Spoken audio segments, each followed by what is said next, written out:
Cool Figure TV. Revolutionary salute. Revolutionary salute. Like, share, subscribe. Welcome to the House of Revolution. You know, I'm your humble host, the Yao Mean of Revolution. And Chicago Games makes the worst mistake they could possibly make. Threaten Trump, National Guards. Oh my goodness. Before we get into that, be sure to wipe your feet. That means hit the like button. You in the House of Revolution. Like, share, subscribe, support the platform, y'all. Well, they're going to regret it. I don't know if these guys are federal agents working for the government, but they made a big mistake. And Chicago is getting torn to pieces as we speak. We'll get to that. Trump, do not send the National Guard to Chicago, gang. Do not, I repeat, do not do it. We are a different fucking breed out here, nigga. We are not Los Angeles, nigga. We are not Washington, D.C. He talked about it. This is Chicago. Them niggas go fight back. I'm telling you, them niggas go fight back, gang. Whatever. I don't give a fuck what you talking about. Them young niggas got switches, gang. They not going for that shit, bro. I know a bunch of y'all finna say, oh, it's the National Guard. They can't do anything about it. First one on the front line. Well, his gang need to DP him, discipline him immediately because they're already in Chicago right now. We got the footage. They just gonna start off ICE raids, looking for violent criminals, and then they're gonna work their way around to these type of individuals right here. But he definitely got a warrant out for his arrest for threatening the president and the National Guard. This character right here. They must go in Chicago. Do y'all know that it's more bad people than good people, bro? There are over 100,000 gangs in Chicago by the city by itself. That poor silly young man. It's more bad people than it is good people. Well, you need some help. The good people need some help then, gang member. See, you just stating the reason why the community needs some justice because it's too many criminals running around there. And if you're willing to threaten the National Guard and threaten the president, yeah, it's definitely need to be cleaned up off the streets. You don't give a shit about Don't do it to yourselves. Go sit down. There have been people talking about this, and I don't think they understand what we're talking about. The National Guard has military firepower. The typical Chicago gang member has what's called civilian illegal arms. Okay? These are not the same. Military firepower are like M4 combines, M249 light machine guns, M320 grenade launchers, precision rifles with optics and suppressors, high volume. Hoodlums think switches is that like we got switches. We finna take on the Marines. We finna take on the SEAL Team 6. Dumb fucking criminals. Y'all is gonna get arrested. You first. Then your little gang. I definitely don't like it. It's more of us than it is. What? It's more bad people than it is good people. Whoa, it won't be soon enough. Look, bushwhacker. Volume accurate fire. Chicago gang members have handguns like 9mm pistols and Glocks. Some AK-47s and AR-15 variants. People tired of that shit. Limited ammo and no advanced sights. So I'd say on the firepower alone, ding. Okay, heavy weapons. Chicago. They just had Fred Hampton Day the other day. Salute to our revolutionary hero, Fred Hampton. They gave him a name to street. One of our revolutionaries, Queen Yaya, she was there. Sent me a whole bunch of pictures. There was so much unity in the community. All of the gangs, they was together. They need to drop them flags and come together, but they was together. Wasn't no harm going on. It was so great. Those people want unity. They not like this clown threatening. There's more bad people. Those are the good people. So those people, they won't, because those black revolutionaries know damn well the National Guard ain't coming to fuck with them, push them around. No, because they know how to go about their business righteously. And regular people in Chicago, boy, like in D.C., when there was no murders, a lot of people, they won't come online and say it because a lot of black people around their community is criminals. But they so happy they could walk to the store without getting robbed. They ain't got no babies shot at no parks. That's coming to a city near you where the babies can be at the parks. Niggas ain't gonna be up there selling none of that junk. Niggas ass ain't gonna be hanging out at these stores, harassing everybody who get out of the car. Want to sell you something or borrow something. That shit is over with. We tired of that shit.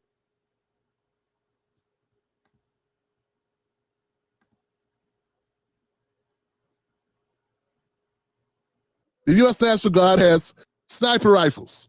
They have crew-served M240 machine guns, anti-tank javelin missiles, mortars, and even shoulder-fired rockets.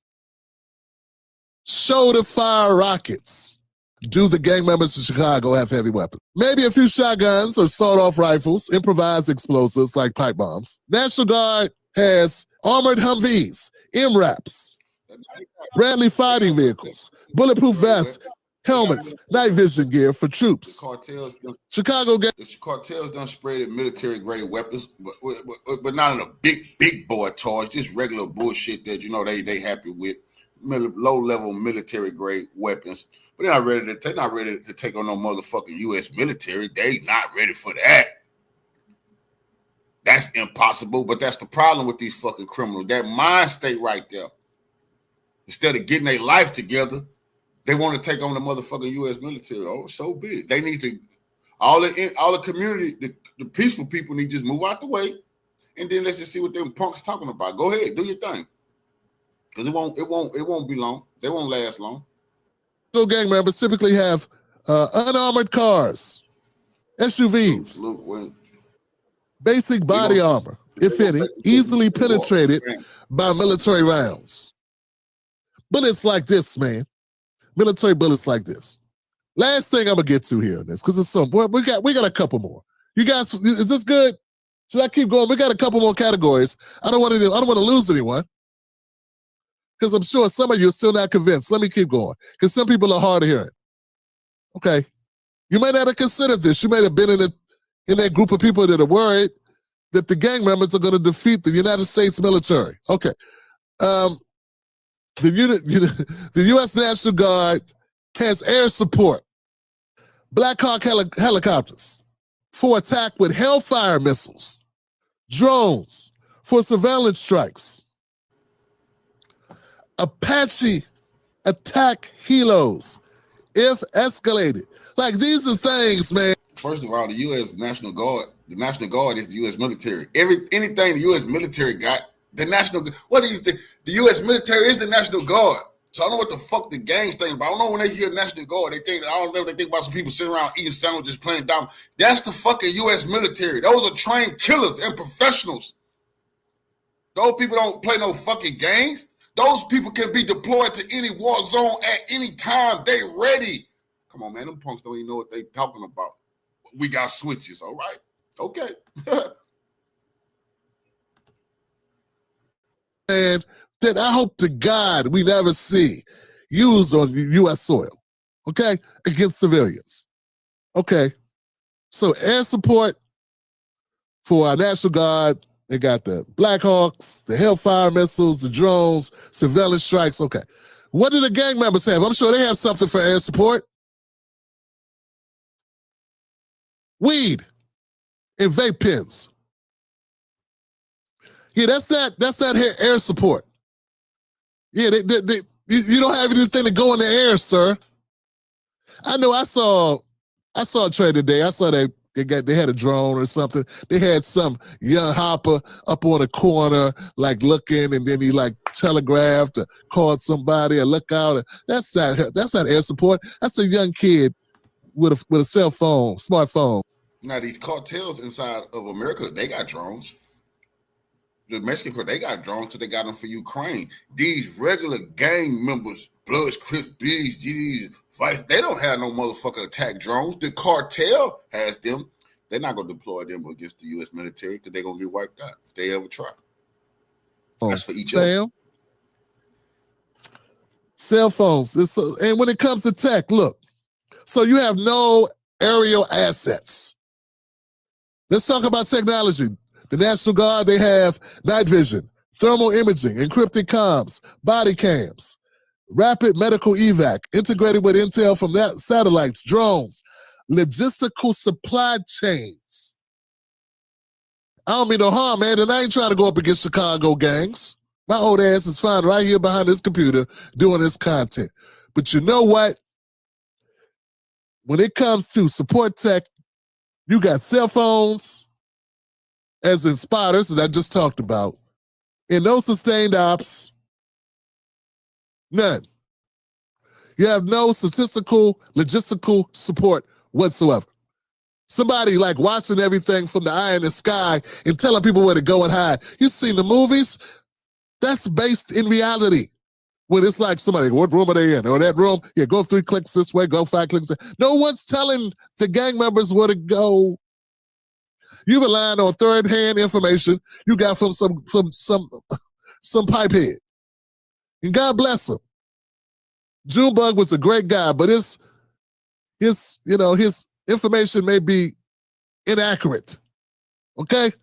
I know Toothless Leroy, who told you go 5 blocks this way, 3 blocks that way, and when you see a dog with 3 legs, make a right and then go downstairs. Like, I know you like, he's reliable as far as pipeheads go, but that's not exactly what we would call support tech. Last thing, manpower, training. This is a big one here, young man. This is a big one. I know you said, man, we ain't like LA. We ain't like DC. We're a different breed. We're a different breed. Yeah, dead. If you go up against the National Guard, you will be a different breed. You will be dead. You will be a ghost. We're a different breed. We're a different breed. Row. We're a different breed. We're a different breed. Be all up in heaven. We're a different breed. We're a different breed. Hey, what happened? I was a different breed. Do you understand what I'm telling you, young man? Let's round this out and let's go to manpower just so that we understand what we're talking about here. Think.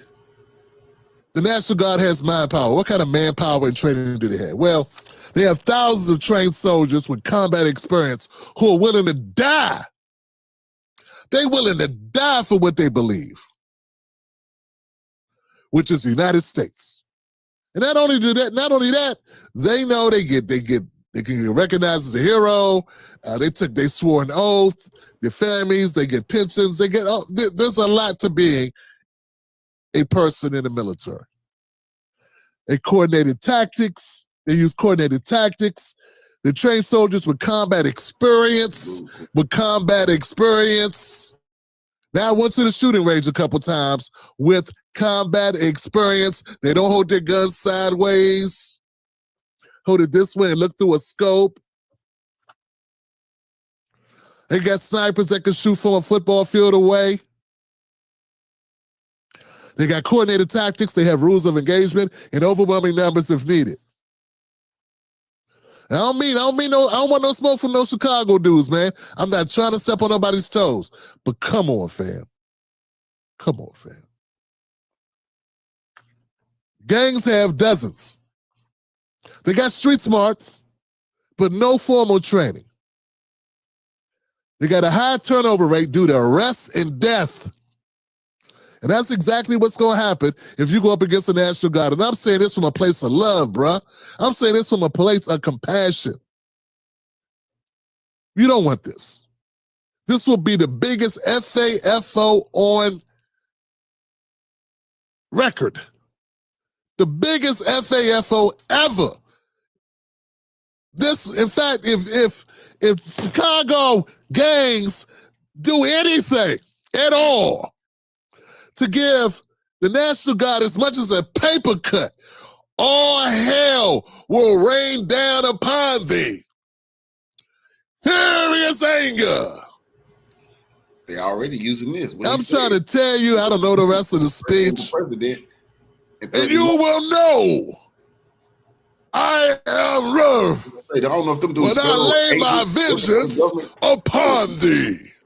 I'm just trying to tell you, fam. We start Pulp Fiction. You know how it go, fam. I'm trying to tell you, you don't want this. OGs would have vouched for that, bro. They should. I'm not saying Chicago don't got some hitters, man. They gonna run, fam. And that's smart. That would be so smart. This no snitching, no. If you buck the National Guard, run. Don't care what people call you. Don't care if you lose your street cred. Run. Because if anybody shoots at the National Guard, and they decide to engage, it will be catastrophic for everybody in the vicinity who's not the National Guard. Please. Blue family.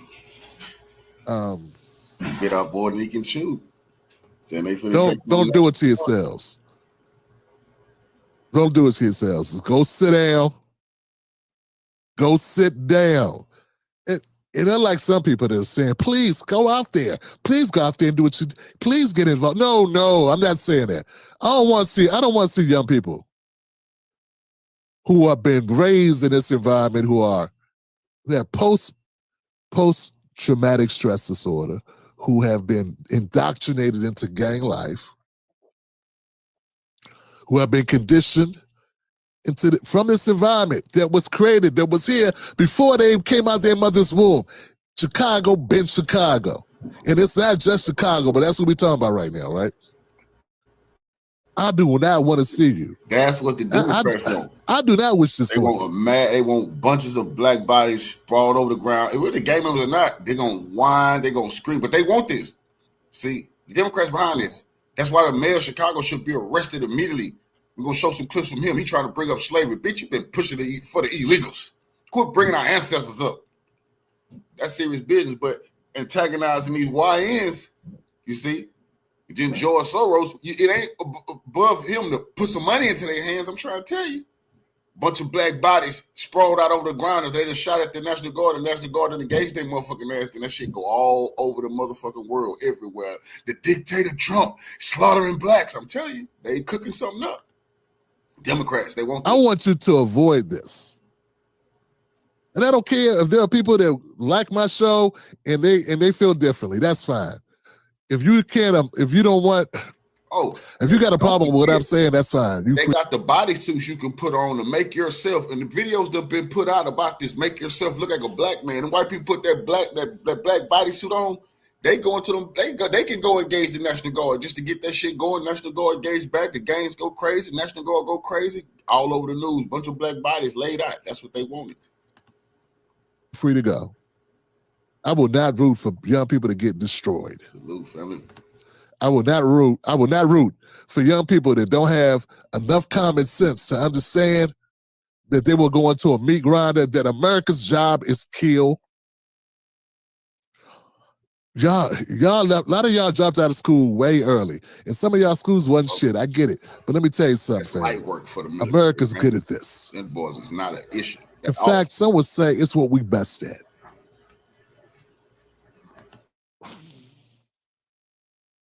We good at this. All right, y'all, let me know in the comment section what y'all think about this man. This young man, I don't know if he's speaking for himself. I think he was speaking about the people that he's been around and for what he's seen and how they get down. Yeah, he may feel that these people are badasses, but if he hung out for a weekend with the National Guard, doing some maneuvers, you think differently. Man, please, them niggas bushwhackers. Probably wouldn't go viral. Elderly people who don't shoot back. Now, it's a different thing. You engage the U.S. military. Revolutionary salute to our Queen Shannon G for the donation to the war chest. Revolution is way of life. Absolutely appreciate the little queen. She say, stand down, Wayne. We resting. They better stand down or they gonna get left on the ground. It's not no game. But I appreciate you donating to the war chest. Help me keep the lights on.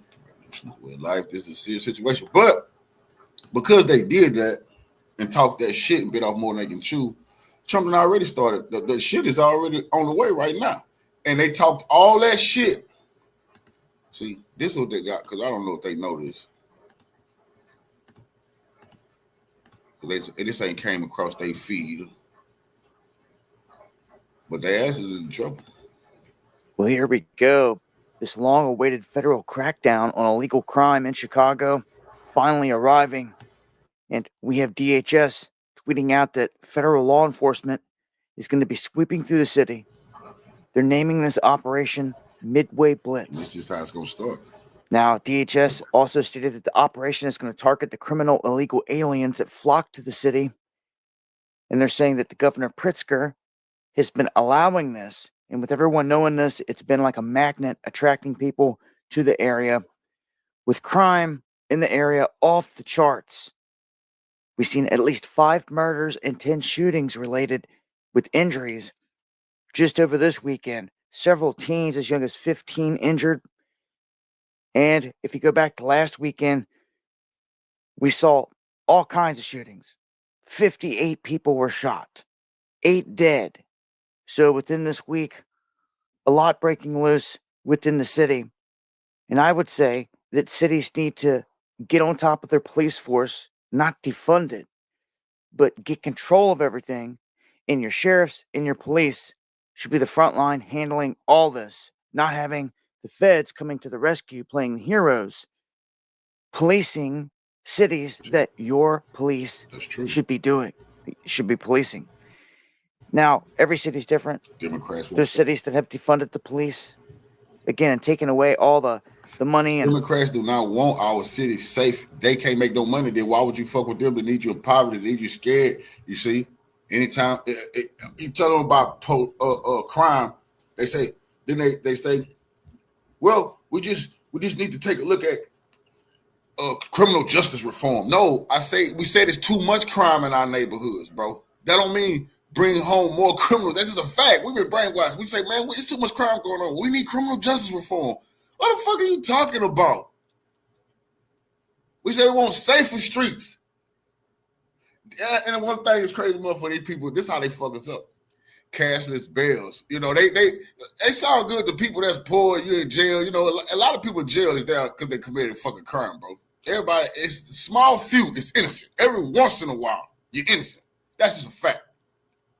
So it's the Democrats, they want all criminals to have access to get back out here and commit more, because you'll commit more crimes. You ain't changed your life. You'll keep doing what the fuck you was doing if they let you out. Just come back to court. Cashless bond. That's crazy. That don't even make no damn sense. But they do it to our people. So many times you look at the news, people out on bonds, 3-4 bonds, nigga killing people.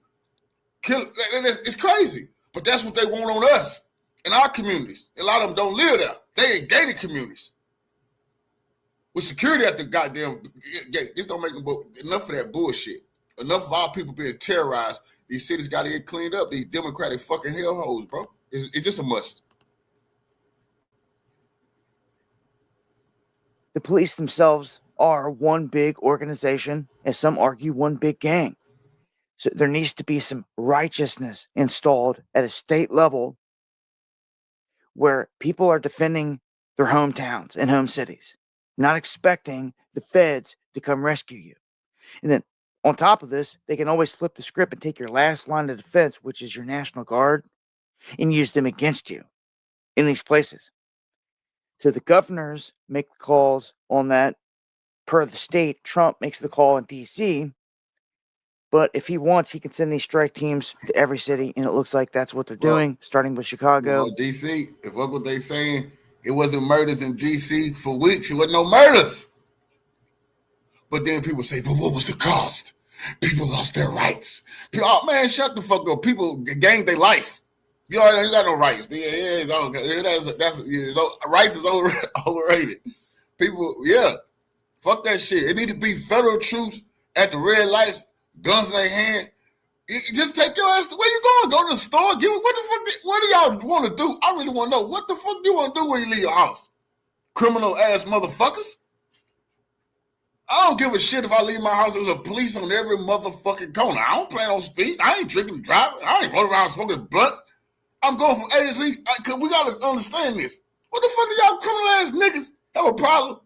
Man, we got the right. They should be looking all over our shoulders. Ah, bitch, you's a fucking criminal, and your ass is getting put out of business. That's just a fact. When I have no tears for niggas who don't want to change their life and get legal, go straight, motherfucker. This is the last warning. With this operation that they've rolled out here called Midway Blitz. So join me for the live streams Monday, Wednesday, and Friday, 9 p.m. Eastern. Right here on Dabu 77, talking about this. Using slavery. They bringing up slavery. Our ancestors fought hard. Our ancestors fought hard, motherfucker, for all our people not be killed, getting killed on every block by the fucking blackface Ku Klux Klan. Our ancestors did not fight the Confederacy just for the blackface Ku Klux Klan. Worse than the Confederates. Nigga, damn, they killing way more than the Confederates ever could have got their hands on, nigga. Ku Klux Klan ain't never killed more motherfuckers than these black people is killing right now every fucking day. Ku Klux Klan only fantasize being able to commit this type of atrocity in the motherfucking neighborhoods every day. That shit is over with, bro. All of this pushback against Trump, knowing how he responds to that, could actually provoke him to follow through with this talk about sending in the National Guard when yesterday he seemed to waffle. Could this make things worse, all this pushback? Could you imagine if, as a descendant of slaves, if my ancestors would have had that same rationale? Let's not fight against the Confederacy. Let's just try to get along, and then maybe one day they'll give us our freedom. Nowhere in the history of America or the world where marginalized people have sat silent and idle, and they've been able to actually achieve justice and liberation. The fact that you have justice and liberation, they throw around justice and liberation. This man ain't supporting no liberation groups. This man is talking about our ancestors fought. Yeah, like my ancestor Thomas Daniel Sr., who fought in the Civil War to free our people. I don't know if he know who his ancestor is. Maybe his ancestor not FBA. He won't bring them up. I wish these niggas start bringing up exactly who their ancestors is, because I put a name on it. Thomas Daniel Sr. fought in the motherfucking Civil War. Okay, good. Fighting and liberation is something physical. This nigga did doing a lot of talking, but you fought for the illegals to come into Chicago. The real black people in Chicago was going after this nigga. See, this is a magic trick he pulled. Black people confront him about being neglected in a city full of crime, and he protecting illegals, but then they get on TV and say, well, my ancestors fought. Man, let's let the illegals discuss, you see, why they want to fight the federal government. We want clean, safe communities, which is obvious your boule house niggas cannot provide to our people. You have a unified front in Chicago where we are rejecting the occupation by the military of our cities. That's actually fighting for our democracy. That's what's required in this moment. Leading in this moment takes a great deal of courage, but we stand on the shoulders of so many people that have come before us. We have seen these type of tyrannical acts before. One thing that we know for sure, when we fight back against tyranny, the people united always prevail. Oh, and Trump, PSA. Don't forget the last time you was in Chicago, we ran your ass out the fucking city, goofy. Trump, do not send the National Guard to Chicago, gang. Do not, I repeat, do not do it. We are in a different fucking league out here, nigga. We are not Los Angeles, nigga. We are not Washington, D.C., nigga. This is Chicago, nigga. The niggas go fight back. I'm telling you, them niggas go fight back, gang. Whatever, I don't give a fuck what you talking about. Them young niggas got switches, gang. They not going for that shit, bro. I know a bunch of y'all finna say, oh, it's the National Guard. They can't do anything about it. They must go in Chicago. Nigga, do y'all know that it's more bad people than good people, bro? There are over 100. Before we get into this deeper, I just want to say this. Do we really think that niggas with switches can do something against police and military with fully automatic weapons? Y'all are trying to get your entire hood shot up. And these are civilians who are not with the same sugar honey iced tea that y'all are with. They using their community as All hostages because and you want human to continue shields. to They do know your what they crime do. in peace. It's the most ignorant.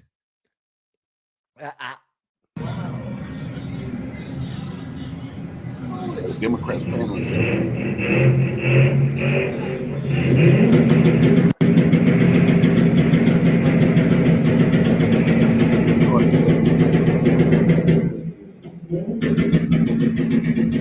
them goofies is back in this type of shit. Cartel sitting in the middle of fucking highway with Mexican flags, shooting off assault rifles.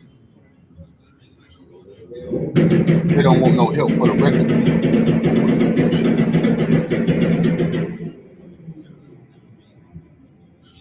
The quiet part out loud about Chicago. There are people who, like myself, were born and raised in the city of Chicago. Is it dangerous here? Yes, it's dangerous here. Are we generally desensitized to the amount of violence that goes on here? To some extent, yes. However, Chicago is one of them cities that what you live by is what you die by. Good, bad, or indifferent. What you win by is what you lose by. Sometimes when things happen in the city of Chicago, it's not a coincidence and it's not a shock to us, because if you be outside doing bullshit, bullshit is gonna find you. That's a lie. Because you be outside doing bullshit. That's a in lie. all my That's years, a lie.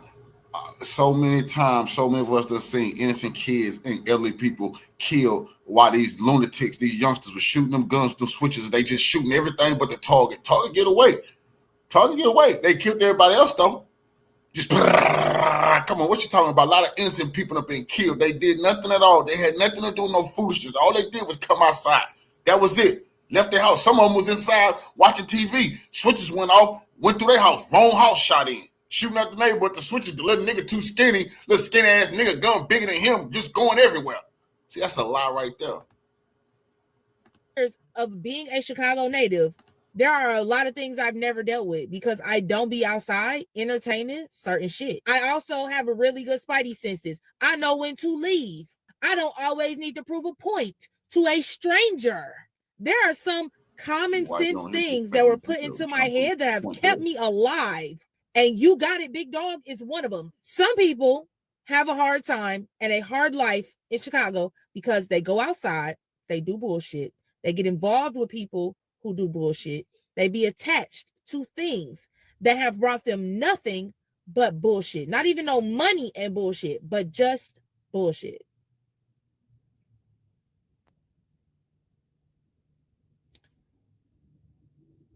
When y'all speak on Chicago, keep that in mind. Your old fruity pebble head ass think you cooking. What about all the kids that are killed from these non-shooting ass thugs with switches who are shooting sideways at somebody because they not man enough to walk up to their op and put them down? How about that one? If you're going to keep the game, if you're going to go gangster for gangster, then keep that amongst yourselves. But it's way too many civilians who are dying by the hands of this BS. Way too many. Common sense is not going to make you escape the violence. And if you firmly believe that, then explain all of the victims that are killed in Chicago. They're not all gang members, sweetheart. And you are young. You haven't even lived yet. You're not going to run up on some BS until you run up on some BS. You got it, big dog. Ain't going to be your savior all the damn time, dumbass. I'm sorry, sweetheart. Young lady, man, it's foolish. It's absolutely foolish. How many times y'all know of somebody being victimized in school when they just came to school to learn? They came to school to have fun and be with their friends, but they ended up having their pockets dug in. They ended up having their shoes snatched up off their feet, their hat, if it's nice, snatched up off of their head, their backpacks. That's a fact. We just have to tighten up a little bit as regular community members with heavier police and whatever, so the innocent people can survive. The kids can have a chance to actually have a life. Fuck it. Only the criminals is upset and pissed, and the boule want to bring up Dr. King and our ancestors. This is a sin, bro. It's a shame to bring up our ancestors so they can have more illegals. That's crazy. They want more illegals, so they bring up the ancestors. We are not being protected, bro. More people. I bring up DC. We're gonna look at that. No murders. Them people, the real people in DC was happy, bro. They was happy. They couldn't believe it. Nobody was dying. I wonder why. I wonder why nobody was dying when the federal troops was going through our DC, bro. It's just something. It gotta be what it's gotta be, bro. And anybody going against that, you know where they at, bro. They your enemy. They don't give a shit about you, your seed. They don't care about your people, bro. They demonic. They don't want peace. A lot of people want chaos. See, we got this shit twisted, bro. All skin folk ain't kinfolk. We got to understand that it's devils amongst us. Taken, their money taken, everything. How much common sense do you think common sense would have prevented people from being carjacked in the suburbs of Chicago from thugs that live in the South Side who decided to go where the people have? You know, the have-nots go to where the people have and take their stuff. Miss me with the BS. You haven't lived long enough. You're not in a position to speak for everyone. You sound foolish as hell. We cannot incarcerate our way out of violence. We've already tried that, and we've ended up with the largest prison population in the world without solving the... See, there they go. That's the Democratic scam and hustle. I didn't realize I was, getting into this. We cannot incarcerate. Oh, hold on, bro. Criminals got to go to jail. What the fuck you talking about? Y'all got us fucked up. Y'all got us fucked up. Y'all do not give a damn. No, criminals have to go to jail. Where else do you want them? That's what the Democrats give us. We don't get no tangibles. All you gonna get is fair housing. Like, what the hell is that? No, it's just a scam. You're going to get civil rights? That's for everybody. Fair housing, that's for everybody. You're going to get criminal justice reform? What the fuck is that? Another scam. You get nothing but more crime, more poverty. Because that's how they get rich. Niggas like him. That's his hustle. And we have to deal with incarceration. Bro, we want more criminals off the street. Hell, you talking about? The problems of crime and violence, the addiction on jails and incarceration in this country, we have moved past that. It is racist, it is immoral, it is unholy, and it is not the way. It's not racist to lock up criminals. That's a motherfucking lie. That's a lie. Nah, bitch. No, I when I went to prison, that's where I should have been, bro. I should have been right in prison. They did not lie on me. I'm supposed to be in there. It did me some fucking good, like it did Malcolm. It did Malcolm some good. Huh? He become Malcolm X in there and help change the motherfucking world. They do you some good some goddamn time. But for black people, because see, they think you're all criminals. They think that's what we want. The main Democratic point to us, they talk with our leaders about criminal justice reform. Hey, bro, all the black people not fucking criminals. So we got bigger issues. So we don't want to sit here and waste the clock out talking about criminal justice reform. To drive violence down. We cannot return to the same failed strategies that got us here in the first place. Under the previous presidential administration, we requested more federal resources to address gun violence in our city. We continue to make that same call. We have made significant progress on our own, but there is so much more that we can do if we had real support from the federal government.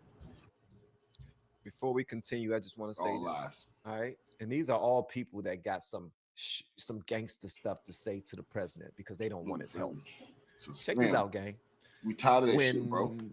Mayor Johnson made that speech and he had Governor Pritzker standing behind him looking embarrassed because they both had the same dumbass political ideology.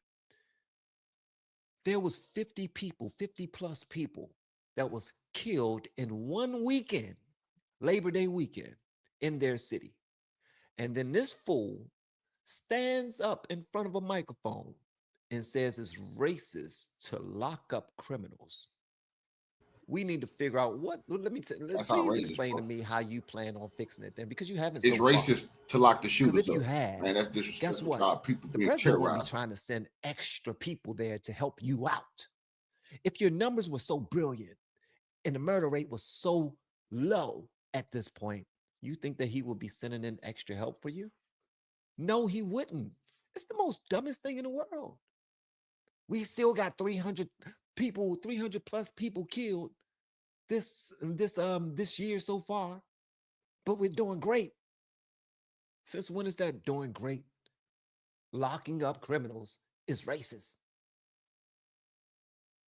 What? How about helping to change the culture, Mayor? You're in position to do that. You know that, right? People respect you that voted for you. The people that voted for you respect you for some strange reason. Nah, now, they do your damn too. job. That way, you don't need President Trump to come out there. And guess what? If people are still being murdered at a high clip in your city, you should be the one calling the president to come out and help. It shouldn't be the other way around. You shouldn't be threatening him, threatening the president, trying to get your troops all riled up, because you do realize that your citizens are starting to feel tougher, feel like they can fight the daggone military, all because you're getting them ready. Now, if there's a bloodbath, because you do know that the police is not just going to let y'all shoot at them without shooting back, it's going to be on you. So I just finished watching an interview of Governor Pritzker of Chicago telling President Trump not to send the military into Chicago after President Trump announced that he could potentially be sending the military to Chicago next after he sent them into Washington, D.C., which, by the way, after he sent them into Washington, D.C., the crime rate has reportedly exponentially went down. So you have this governor He was standing on a boat, you guys, taking questions from the press, who was asking him how did he feel about President Trump announcing that he would send the military to Chicago next, potentially. And he's like, well, we'll take it up legally. We'll take them up in courts, because you know that's how the Democrats always operate, whether it's illegal immigration or anything. They're gonna go to court. They don't do nothing else. They're gonna go to court. Okay? Because they bought and paid for attorneys and judges doing the bidding for them.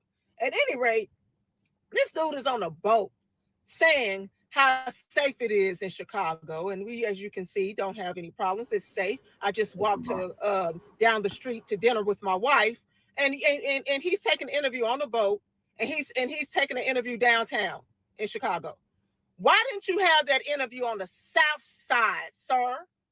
Okay, why don't you go to the South Side and have that interview so we can really see the streets of Chicago and how things are going on in Chicago? Because for years it's been reported that Chicago has had one of the highest murder rates, okay? Black on black crimes for the party that loves to promote Black Lives Matter. We didn't hardly hear anything about all of those killings that were reportedly happening in Chicago weekend after weekend. But don't let it be a white cop on a black guy, because we gonna hear that nonstop. Because y'all love to run that division, because that's how y'all keep us going against each other and staying in power. That's a fact. And now that's coming to it. Democratic hustle. It's just, I mean, at downtown Dallas and on a boat taking questions, talking about Chicago is safe. When we know that it was nicknamed Chirac for a reason, because it was like a war zone. And like President Trump said, there should not be any inner city in this country that looks like a war zone. I mean, y'all don't have no problem taking billions and billions of dollars overseas under the guise of humanitarian aid, but you can't even do nothing for your own darn cities. And then when you have a man that's stepping up, trying to get the crime rate under control, trying to close the borders, trying to do more for the citizens of the country, all of a sudden, all y'all can do is go to court. Man, the hypocrisy is off the charts. I love that lady. Whatever your name is, sweetheart, I love you, girl. I love you, girl. Because she know exactly what she's talking about. Chirac. That name came from somewhere. It's a war zone, baby. And they trying to keep it that way. You live by it, you die by it, as the young girl with the fruity pebble head said. We live by it, we die by it. Is it dangerous? Yeah, we know that. Could we potentially die? Yeah, but you are the one that's wrong for it. Victim blaming, victim blaming, victim blaming, victim blaming. I thought the Democrats was like, don't victim blame. I can walk outside with just my drawers on. You shouldn't be looking at me like that because I'm a lady. Victim blaming, victim blaming, victim blaming. Right? Miss me with that, man. This lady is cooking. What y'all think about this, man? Let me know whatever y'all want me to know in the comments. She is cooked.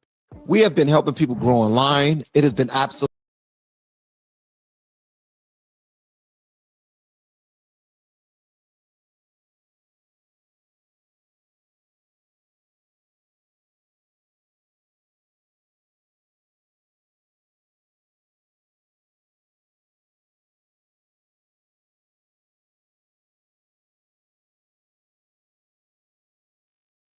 Chicago built barricades, told Trump don't come, and the White House answer was Department of War.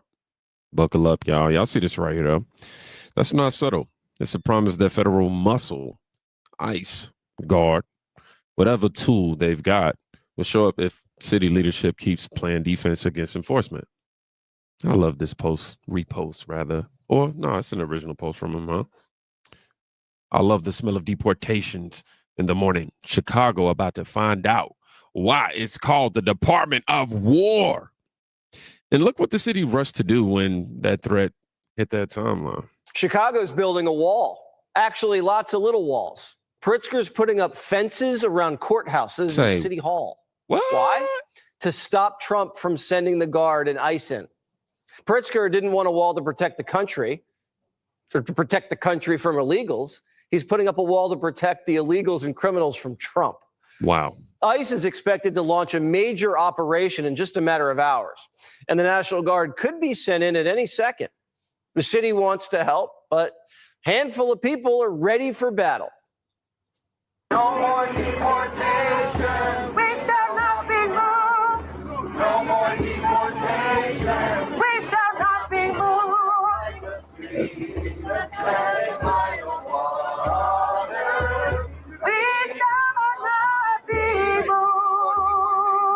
That'll do it.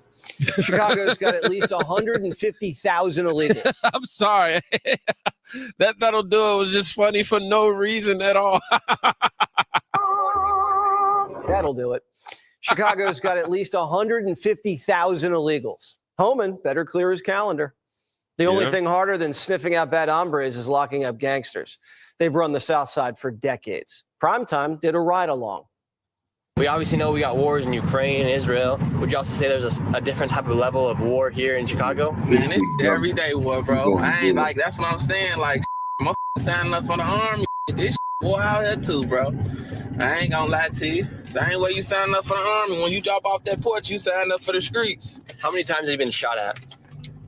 My been shot at a couple times. I actually got shot last year. A lot of people don't even know that. I got shot 2 times on my side. And how many times have you been shot? I've been shot 3 times. Gangs wage war in the streets and kids get caught in the crossfire. You got people still robbing, stealing, killing. Just the other day, a 5-year-old boy got killed, shot in the head. It's like it's never going to end. So if Mr. Trump want to bring these troops to Chicago, hey, bring them on. What we got to lose? Colbert's telling that granny, F you. Yesterday, Trump also posted, Chicago is the worst and most dangerous city in the world by far. Worst and most dangerous? 2 words. You.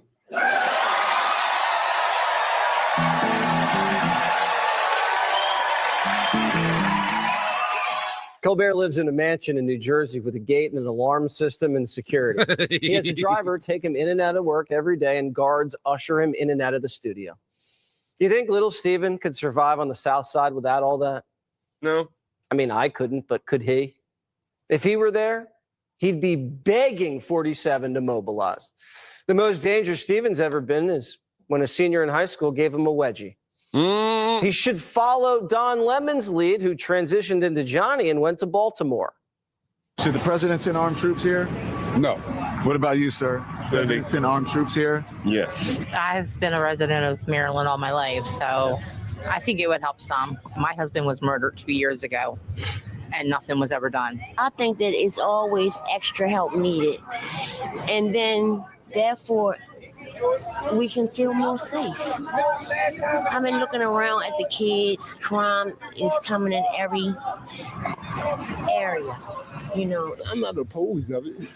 Right. I think it'll be a good idea. It'll be a breath of fresh air.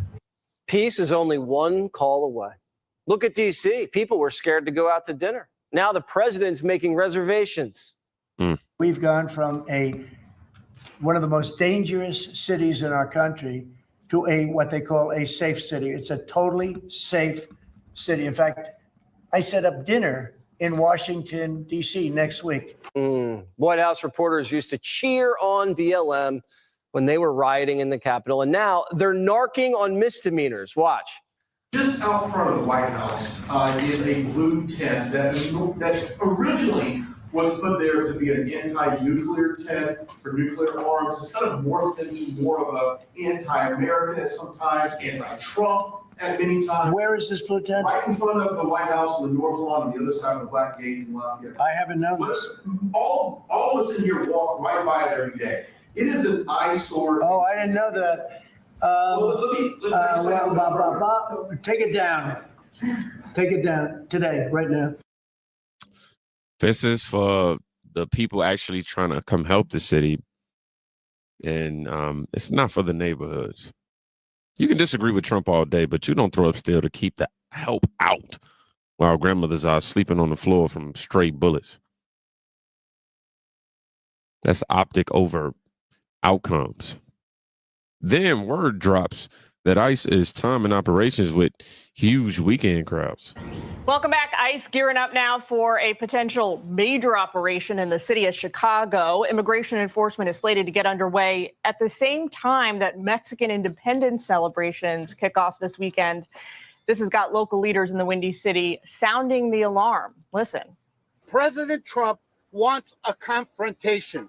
He wants chaos. He wants cameras. He wants conflict. And above all, he seeks to provoke that conflict in order to intimidate and to create a made-for-TV crackdown to rile up his base and to turn the people of this country against us. All right, Dennis White is a former National Guardsman and a Chicago resident. He joins us now. Dennis, thank you for taking time with us. It is not coincidental that these ICE operations in the Windy City are now believed they're going to get jump-started this weekend during Mexican Independence Day celebrations there. President Trump has been teasing this kind of enforcement for a couple of weeks now. What do you make of the timing? Well, the timing with the Mexican Independence Day and ICE coming in, it's going to be very, very bad here in the city of Chicago. Let's look at it like this here. Some of everybody over there who going to parade during the Mexican Independence Day, some of them are criminals. They go and do some crime activities. God forgive me. God forgive me, because I'm just hearing his lisp, and who going to parade during the Mexican Independence Day. Some of them are criminals. They go and do some crime activities against ICE. They know this. Now, what Chuy Garcia is saying is not true. He inciting this type of insurrection here in the city of Chicago. And I would like to make this other point. Not only Chuy Garcia, but you have Alderman Vasquez, you have Alderman Byron Cinco Lopez, and you have Alderman Carlos Rosa. They always plan to interfere with ICE, trying to do their job and trying to deport these illegal out of the city of Chicago. And now here we are dealing with another problem here, crime, which is orchestrated by Mayor Brandon Johnson. And Brandon Johnson don't care about nobody but himself, right, the Chicago Teaching Union, and the illegals that's still here, drain resources out of the city of Chicago for their own benefits. Mm-hmm. J.B. Pritzker over here signed this ridiculous bill called the Safety Act that allowed criminals to come right back out and do more criminal activity here, not only in the state of Illinois, but in the city of Chicago. Here's a quote from Governor Pritzker yesterday. "It breaks my heart to report we've been told ICE will try and disrupt community picnics and peace." Are you kidding me? ICE disrupting community pick? I know I just cut off. I'm gonna rewind it. But like I would rather that versus a bullet. Chicago. Here's a quote from Governor Pritzker yesterday. "It breaks my heart to report we've been told ICE will try and disrupt community picnics and peaceful parades. Let's be clear. The terror and cruelty is the point, not the safety of anyone living here." It's not a good look, Dennis. I mean, there's presumably going to be some criminals there, but there are presumably going to be lawful residents who are going to have their celebrations disrupted by this. It's not the lawful. It's not the resident. It's more of the criminal. And J.B. Pritzker is more like he protecting the criminals against those who voted him in two terms. And let me say something about J.B. Pritzker. J.B. Pritzker is worried about being president. If let's say that he won the nomination and become the president of the United States, he will do just as bad of a job that he did here in the state of Illinois during his first two terms. So if he don't make president, this is his opportunity to I hope he don't win the third term here in Illinois. If he do, he gonna keep on strangle the life out of Illinois, the resource out of Illinois, and the business out of Illinois. Dennis, if we put politics aside for a moment, or at least try to, what would your message as a former guardsman be to the people of Chicago who are there lawfully, who want to celebrate, Mexican Independence Day, heading out this weekend? What would you tell them? Well, I would say that as a former guardsman for the last 10 years, and I did retire as well, the guardsman is not going to come and do a stormtrooper act towards none of the citizens. And they're here to protect the citizen. They're here to protect the business. That's all the National Guards are doing. When Lori Lightfoot over here saying those negative things about the National Guards, I was totally offended. When Brandon Johnson said that they're gonna bring tanks here, I was offended. Now here's the fact: none of them have worn a uniform. None of them have not provided the blanket of freedom to the United States of America. I had done it. My brothers and sisters have done it. And it's very offensive that somebody like Brandon Johnson and Lori Lightfoot say those negative things about the National Guards. All right, Dennis, we certainly appreciate your service here. We thank you for it. We hope that you were right about how things unfold over the weekend. Love to have you back and keep the conversation going. I mean, here's the truth. No one at City Hall wants to say out loud. If illegal reentries, rather, and criminal warrants are in that mix, enforcement is not chaos. It's the law. If the mayor tries to physically block it, that's a collision that he will definitely, 9 times out of 10, 9.9, 11.9 times out of 10. He's going to lose it. Meanwhile, real families aren't arguing about talking points. They're, unfortunately, burying their children. My son went outside. The boys pulled up right behind our house. They shot him down in the alley. I was home. His brother was home. We found my son literally on the ground in the alley, taking his last breath. My name is Marquita Sally. I'm from the south side of Chicago, born and raised here. I'm a mother of 3 boys that was also born and raised here. Unfortunately, my oldest was shot and killed here in Chicago. When holidays and birthdays and stuff come around, we are together. But the process itself has been rough. He was just learning to drive. The car outside that I'm driving now would have been his right now today. But we didn't have those opportunities because he was taken away from us too early. My name is Miss Gail. My grandson is Gregory Wilson III. You got people still robbing, stealing, killing. Just the other day, a 5-year-old boy got killed, shot in the head. It's like it's never going to end.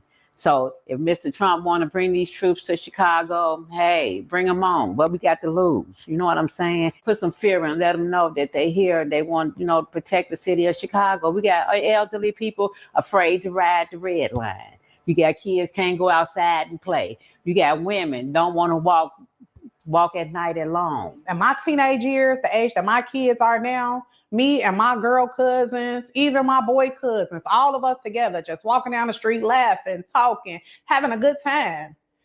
Right now, my son could tell me he's walking to the convenience store around the corner. No, you are not. You have to be head on with your kids nowadays. You can't beat around the bush because at this point in Chicago, they life at stake. Do you think the community has been heard by the government, the mayor, that kind of stuff? Has there been any positive movement? No, I'm gonna tell you something. No, they folks. This 24/7. Everything. The migrants came here, babe. They had everything in the whole wide world they wanted. And we got homeless people here. You know what I'm saying? They just allow them to lay outside in the street under viaducts. Y'all can help these people, but yet y'all bring people from somewhere else. A lot of people say, they get on TV, oh, my kid was this good kid. My kid didn't do this. My kid didn't do that. My kid was a boy. So, of course, he did the boy stuff as far as fighting and all of that. But as far as guns and selling drugs and robbing and stealing and killing, I didn't have that type of child. This him right here, Gregory Wilson. He was loved by all, and we miss him dearly. But we are in court. The person that did this, he is in jail, and we're not looking for him to get out ever. One thing good about my grandson, he was a cereal eater.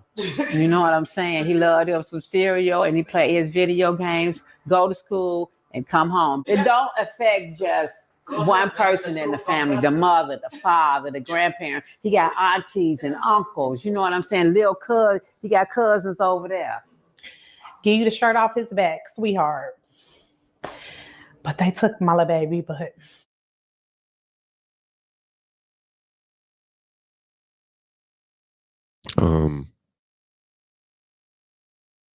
This isn't left or right.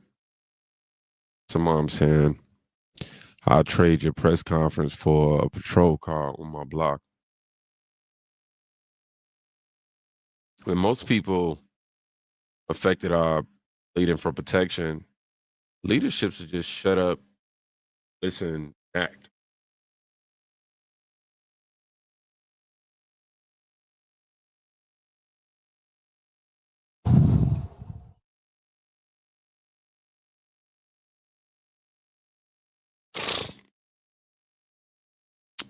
I'm sorry, y'all. I just buried my niece. She was from Chicago.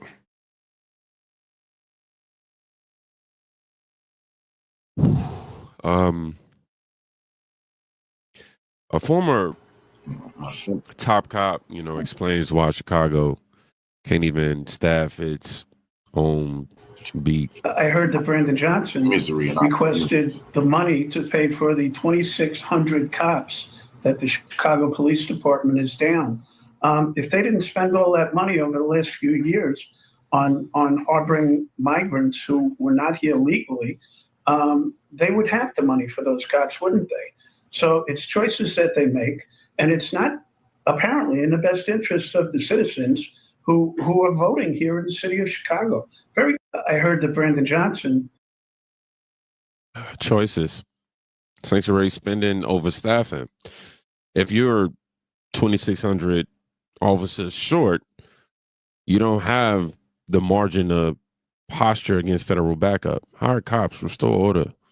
Let's step aside so someone else can. Streets perspective, it's not what the press packaged this week. Man, they talking about sending the National Guard to Chicago, man. I'm not gonna lie, this is scary. This is scary. This is scary. This is scary. Send the Marines! Send the Navy! Get chop, bring everything. I want the Army. I want ROTC. I want OOS. I want the tribal chief. Yeet. Yeah, cause Chicago is a hot goddamn mess. I work downtown. I do this every day. I see delinquency. I see violence. I see littering, pollution. I see filth. I see homelessness. I see suffering. Send the whole goddamn fleet. I needed that. He's not quoting studies, man. He's describing what he sees. Violence, filth, people hurting. The sound of the I turned off the wrong screen. The sound of the city, Democratic voting, essentially begging for a spawn. And the pushback, rolling billboards telling Trump to stay away.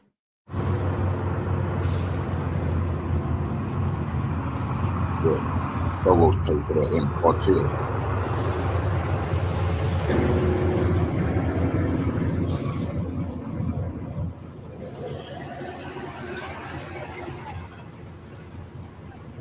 Pull it over, probably a bunch of kilos of meth in there. Need to pull that over. Probably shipping weapons.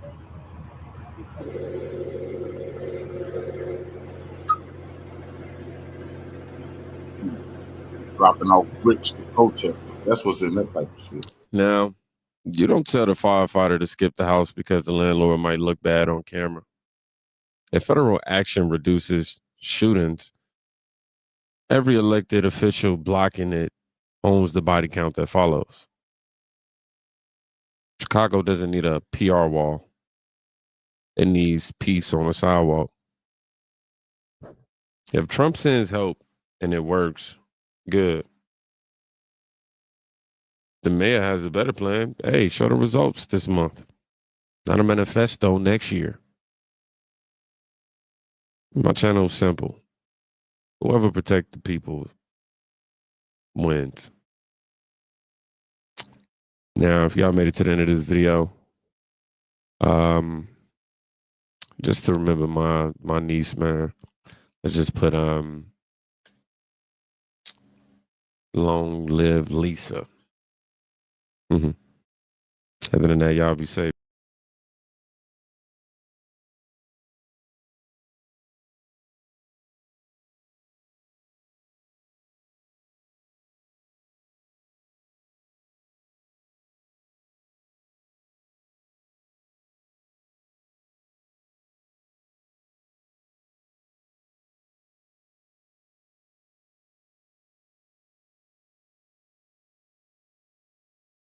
oh, well, you Chicagoans deserve this because you voted for it. No, voter turnout's been absolutely in the low numbers.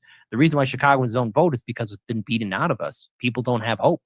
But with the anger and failure of Mayor Brandon Johnson and the outrage against the violence in the city, I think that 2027 is going to be a big political war zone. Come see me on tour in Appleton, Wisconsin, Rosemont, Illinois, Chicago, Illinois, Louisville, Fort Wayne, Hermosa Beach, Sacramento, San Francisco, Irvine. Go to jimmydore.com for a link for tickets. So now Donald Trump is threatening to send the National Guard into Chicago to stop the crime in Chicago. Now, the funny thing to me about Chicago is when I go to Chicago, it's lovely. I don't go into the crime-ridden areas, just like when I go to Mexico City or Los Angeles. I don't go to the parts of the city that have high crime rates. I stay in the night, and Chicago's a great city. And it's a beautiful home.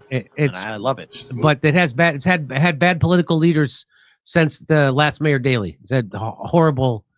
Old man Daley. If we want to go back that far, I mean, it starts with him. I mean, his kid did a good job in making Chicago run. But let me do this. Mayor Brandon Johnson acts like Chicago is his own country, rejecting federal troops amid rampant violence. 54 shot, 7 fatally over the weekend. Trump wants to intervene like in D.C., but these clowns block it. How many more deaths before cooperating to end the crime? So here's a guy from Chicago talking about it.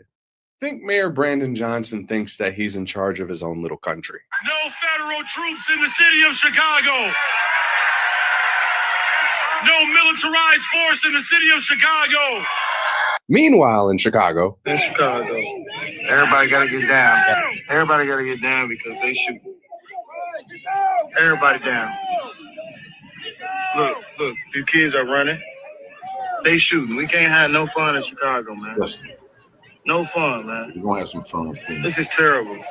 54 people shot in Chicago over the weekend. 7 were fatal. We've seen the results of D.C. Donald Trump wants to do the same thing in Chicago.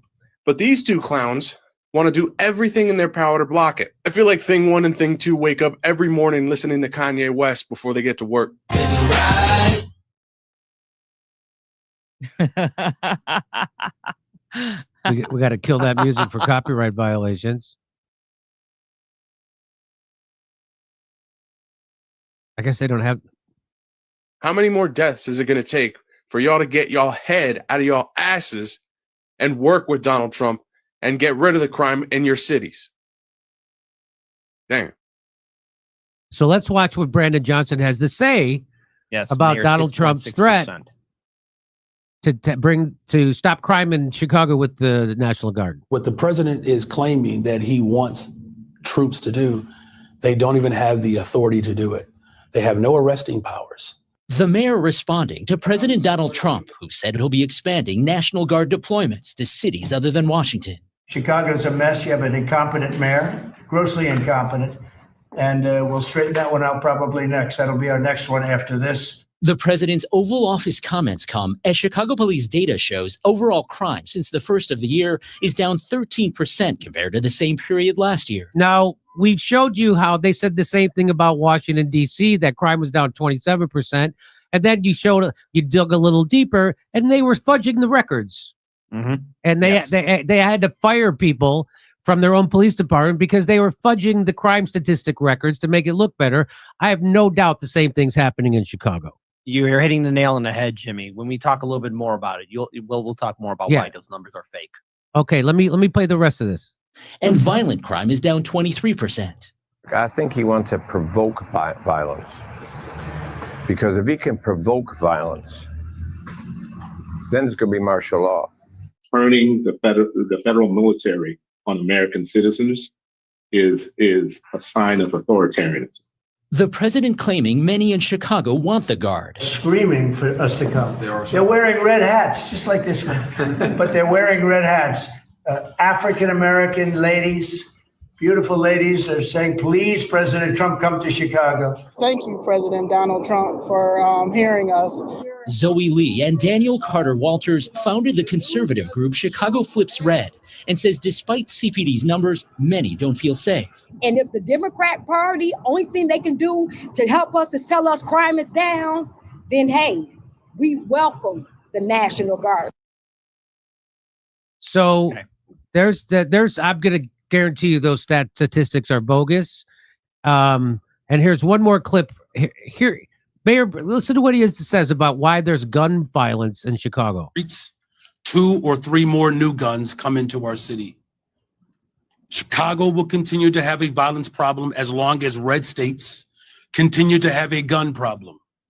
Shootings will continue as long as this presidential administration continues to put politics. So, as he said, let me get this straight. Chicago has a gun problem because other states have guns in them. I don't understand. It's absolute bull. That doesn't make absolute bull, Jimmy. Yeah, so I'm kidding. You're from Chicago. What do you say to this? Well, first of all, let me just add a little humorous note before we get serious. Look, every 4th of July, I go across to the great state of Indiana, get the good fireworks, because that's where it's at, and I'll keep on doing it. But blaming red states or any red state, the fact that there's a gun violence in Chicago is an absolute insult. The reason why there's gun violence in Chicago is because it's been designed that way. The politicians and all the infrastructure and all the lobby groups that are in City Hall have profited heavily in seeing the South and West Side neighborhoods become deconstructed, become gentrified, and in turn, there's a rise of violence. Small businesses are shut down. Generations of families are moved out.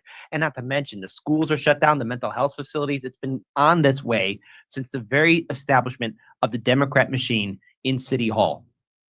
That's why there's a violence problem. That's why there is trouble in Chicago, not because of policies in a red state, but because of the policies implemented by the real criminals in Chicago, and that it's the bastards in City Hall.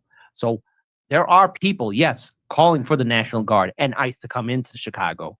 But what I would say to Trump is, hey, make sure you got that dossier of the FBI files on all these aldermanic politicians, because you know about Chicago politics, Jimmy. These politicians are corrupt. There's always going to be a story of corruption. These aldermen have a long, sad track record. City Hall has that long, sad track record. You want to deal with the corruption and the abuse and the problems in City Hall or in Chicago, you go to City Hall first and arrest them. And then we could talk about dealing with the crimes all over Chicago, because the real crime is when these aldermen, these politicians, deny resources to the districts that they are supposed to represent. And when absolute poverty is all around, how should rational people react?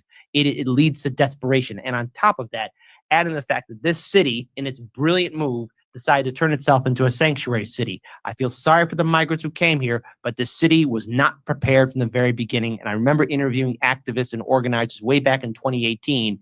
Can Chicago afford this? I remember even saying this to aldermen politicians too. Can the city afford this? And I always got 3 answers. Either yes, the city can, or I'm called a racist or a bigot for even saying that we can't afford it, or number 3, I get nothing but silence. And the thing is now, the city is $1.1 billion in the hole, thanks to big brain genius Brandon Johnson, who has a 6.6 approval rating and is more hated than Lori Lightfoot. That's quite an achievement that mayor is more hated than Lori Lightfoot, the woman who looked like Beetlejuice. Yeah, how can you pull that off? How he pulled that off. He's horrible. He's a horrible. And Gordon, he was endorsed by Bernie Sanders because he's a lot like Barack Obama. He's not going to actually challenge power. He's going to keep power and corruption going in Chicago. He again, you talked about making Chicago a sanctuary city. So there were town halls where black people were screaming at Brandon Johnson because he found millions and millions of dollars that pulled out of his ass to give to illegal immigrants who came to Chicago when they've been paying taxes their whole life and their communities are defunded. About black people. I can add a little more to that. The one woman in that video, Zoe, I actually interviewed her on my show, and she was part of the organization that turned not only 1, but 2 districts red during the 2024 election cycle on November 5th. That was something unheard of. 2 Chicago districts turning red for Donald Trump. That is an incredible feat, especially when you know about the influence of the Democrat machine. And no, it's not a communist, socialist, Leninist, Marxist machine. It is a neoliberal corporate machine. That's right. And the very fact, because again, I want to say this to conservatives and Trump supporters out there.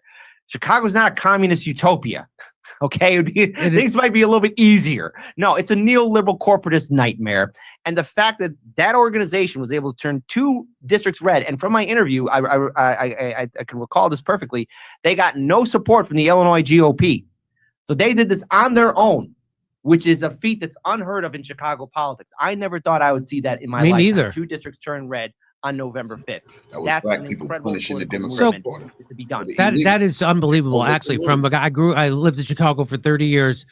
Republicans never had a chance to win anything, and for them to flip 2 districts for Donald Trump, that is unbelievable. And that just goes to show you the failure of the Democratic Party and Brandon Johnson. Now, how are people in Chicago reacting to this threat of Donald Trump doing the same thing he did in D.C. to Chicago to end the crime? Are people receptive of it? What about the crime-ridden neighborhoods? How are those people reacting? Well, so some of the people I am speaking to in regards to trying to set up interviews and trying to do more on the ground field reporting, I'm trying to do as much as I can. I only could do so much in one day. But when in regards to the feelings in Chicago, there's 2 different, I would say there's going to be 3 different factions out there. People who are indifferent and just trying to live on by, people who want Trump to come in, and people who don't want Trump to come in. So let's talk about the people who want the National Guard and ICE and other federal agencies in here. Many of these communities, from the people I've spoken to, are not only neglected, but their crime and violence is a problem. There's no way to sugarcoat it. And the thing is, when you have the Chicago Police Department also having problems with Mayor Brandon Johnson, there's going to be a big political game. So in many ways, people don't trust the establishment institutions, not the mayor, not the alderman, and not even the CPD. People want somebody else to come in here. But the thing is, when you invite Donald Trump to come into Chicago, Chicago is a different animal than DC. This is a hyper-segregated city. You know the old joke, when you go from the north side to the south side, you'll see the changes happen drastically. From the nice neighborhoods from the north side going all the way down to the south side, how things change drastically. This is a tale of 2 cities. It's the haves and haves not. And each district in Chicago, each community is its own little ward, its own little community. And in turn, everyone has their own different opinion. But there is this growing anger towards Brandon Johnson. He is universally hated. And if he's hated this much, he truly is hated that much, many people are going to be welcoming in Trump, because I saw the protests on Labor Day at Haymarket Square. I saw the protests, the pathetic one in front of Trump Tower. If this is the resistance that the aldermen and the mayor and Governor J.B. Pritzker are touting as people that are going to be in the streets, it's going to be the world's most one-sided fistfight caught on film. They're talking about shutting it down and doing things for labor rights. So, Kit, tell people what are those protests you're talking about? You're talking about there was protests against Donald Trump in Chicago. You went to those protests, and you say there was weak sauce? Absolutely. I'm not going to sugarcoat it. It's what we saw from 2016 to 2020 during Trump's first term, and I think that same tactic is going to work again. I'm hearing the chance of, we don't get it, shut it down. Well, are your labor leaders going to actually convince all the workers in Chicago to shut things down? Because this city's pretty expensive. We're hearing people about impeach Trump, but you're talking about these slogans and these signs, and then you have these same politicians, these aldermen, saying that, yes, we're going to fight, but these are the same politicians that screw over their constituents the years before. Yeah. So why is everyone hiding behind these same politicians when you know you're going to get screwed up the wazoo in the first place? It breaks my mind in seeing a lot of these people saying they're for the resistance and they're going to resist Trump, and then hide behind a careerist politician. Yeah. Or any one of these politicians, or assume that Mayor Brandon Johnson is going to stick his neck out for them. Because here's a newsflash that maybe people forgot this year. In February of 2025, as I'm getting a haircut, I'm listening to Due Dissidence, and guess what's happening? ICE is raiding in Chicago, and there's Tom Homan and Dr. Phil. Dr. Phil even saying the one person that was being arrested by ICE, how do you know me? Because the guy recognized him from the TV. So, to the people saying they're going to resist Trump, how are you going to do it when he's already done it? And now he's going to bring in more. He's bringing in the National Guard and other federal agencies. How are you going to resist it? I mean, this is the same mayor who also signed an executive order to somehow resist Trump. Well, the police superintendent doesn't have the power to stop ICE. And what kind of executive order are you going to enforce, Mayor Brandon Johnson? How are you going to enforce it on Trump and the National Guard? What, file another lawsuit? We saw how that played out in 2024. Trump defeated all of his lawsuits against him. So it makes no sense that this entire quote unquote resistance really doesn't have a leg to stand on. They spout a good game, but they don't have the follow through. They don't have the heart, and it's nothing but absolute weak, pathetic actions. And it's going to have a severe impact in 2027 when the next city election is going to be taking place. And those 2 districts that they flipped red in Chicago, those were black neighborhoods? Predominantly, again, most of Chicago is now being gentrified. So most of the mix up is like, again, it's starting to get a little mixed up because people are being displaced here and there. But I mean, again, 2 districts that were decades before blue going red. It's even if it's one district, even if it's on the far south side of Chicago or on the north side, going red is a huge deal. It's a big deal. It's unbelievable. It's really shocking to me. I didn't know that. That is shocking. Anyway, all right. Well, we'll see what happens. Kit, we'll bring you back on. We'll see what happens when Trump actually goes into Chicago, and we'll see if people welcome him and what happens, and if crime goes down. And maybe Brandon Johnson is going to give us one of those speeches by Muriel Bowser saying, "Yeah, well, crime really went down, and we're thankful for the show of force." We'll see. A lot of people. This scares a lot of people.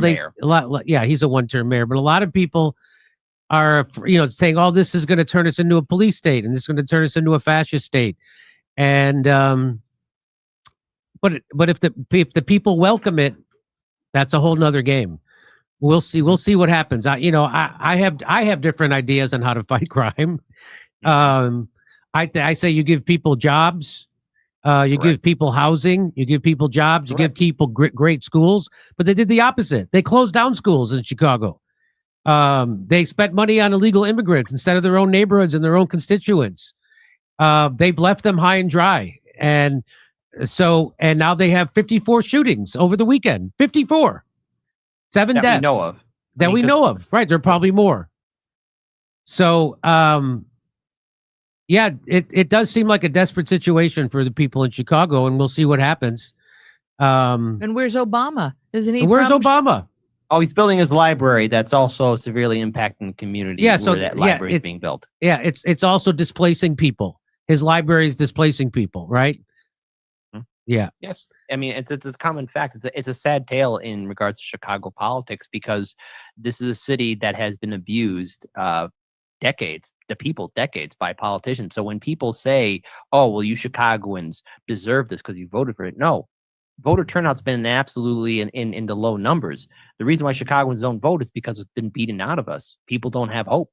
But with the anger and failure of Mayor Brandon Johnson and the outrage against the violence in the city, I think that 2027 is going to be a big political war zone, and Hardlands Media is going to be on the ground to cover it and talk about it. And we're very grateful for all the solidarity and support from the independent media community, and we're more than happy to share what we find on the ground and give it to you guys. Well, I'm actually going to be in Chicago next weekend, September 12th, 13th, 14th. Go to jimmydore.com for a link for tickets. I'll see you there at Zany's.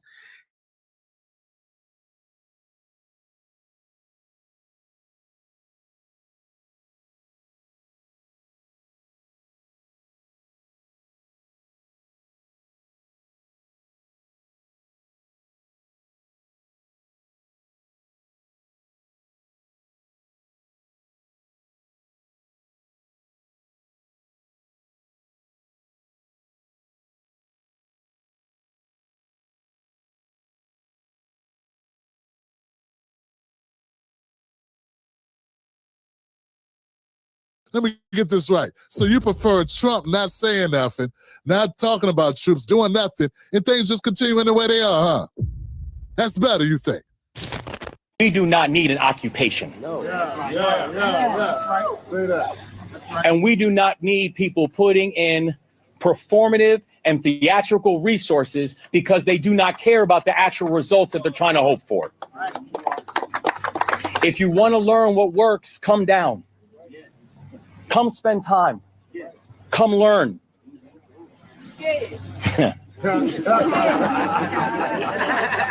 Come learn.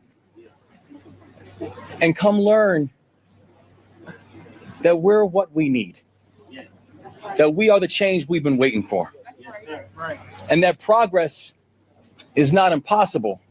Progress can happen, but it only happens when we choose to work together. And that's what today represents. Thank you for standing firm. Thank you. We're always going to stand firm for Baltimore. Always. And like I said,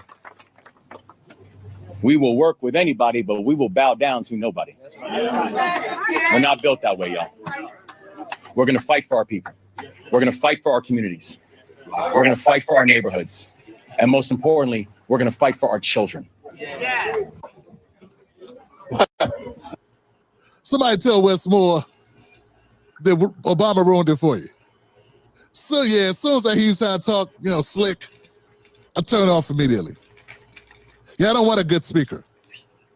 Yeah, I don't want somebody it works against you actually now. Being a good speaker is a turn off now to people with common sense. Now I just want somebody to come up there simple and plain and give me the real deal. Keep it 100. I want nobody coming up there pausing on point, doing mannerisms and expressions. I don't want that. I don't need synchronized hands, jazz hands. I don't need none of that. I need you to just say the real shit. And if you said, we not built like that. How you built then? The people in that crowd are too busy worried about a Democrat and worried about a black Democrat getting a feather in his hat or being embarrassed or getting a feather in his cap. Instead of worried about black people getting a bullet in their cap or worrying about the cap that the Democrats is talking. Before we go any further, let me let you know the 10 Black Wolfpack is dedicated, committed, 10 toes down to reporting the truth, unbiased, and not working for any political party. If that sounds good to you, go to join10black.com, become a member of the 10 Black Wolfpack. I don't trust Westmore. Westmore is a politician. That's enough reason. He's not somebody who was saving black people from burning buildings, work on behalf of black people in this community. No. He was doing whatever he was doing and then became a career politician. And I saw how the media, the corporate media, Democratic media kind of played it like this is the new Messiah. But I feel you should be embracing any support you get. But the fact he's not willing to buck his own party on something as bad, when you got a Baltimore in your state, he has a Baltimore in his state that needs all types of help in all types of ways. And to be like, no, we good. We going to always have hold Baltimore down. Hold it down for what? How are you holding it down? It's like this fallacy, man. It's crazy. Trump is not the enemy, right? It's so many other things. If you say, hey, we need investment, I agree. You do need investment. But all that nice, eloquent talk, that's not getting it for me. What's good about what's happening now is that we got people that are real, not just cheerleaders. We got people that are really questioning truth to power. We will work with anybody, but we will bow down to nobody. We're not built that way, y'all. We're going to fight for our people. We're going to fight for our communities. We're going to fight for our neighborhoods. And most importantly, we're going to fight for our children.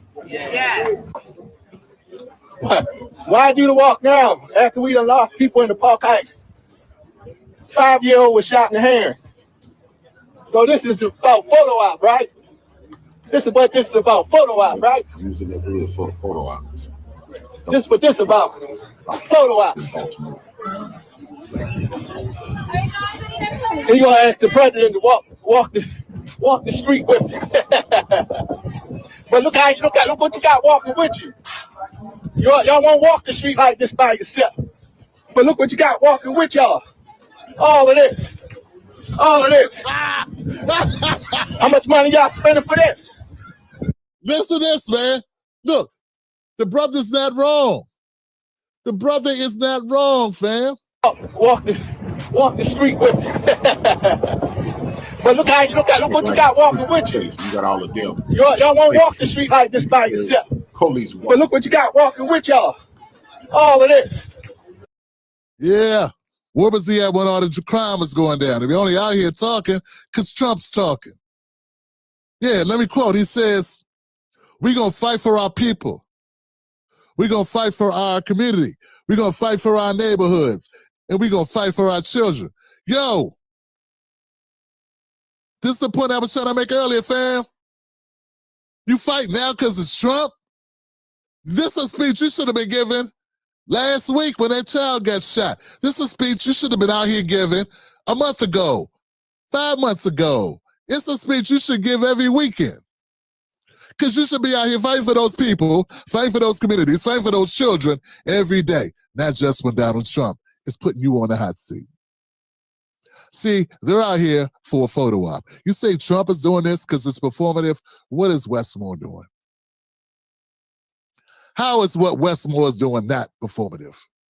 Would he even be here talking about this if it were not be for Trump threatening to put in troops? Would he even be here talking?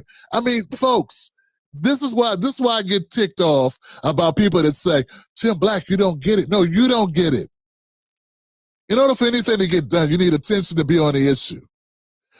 If Trump don't do nothing else, he puts Democrats on notice and they have to pretend to do something.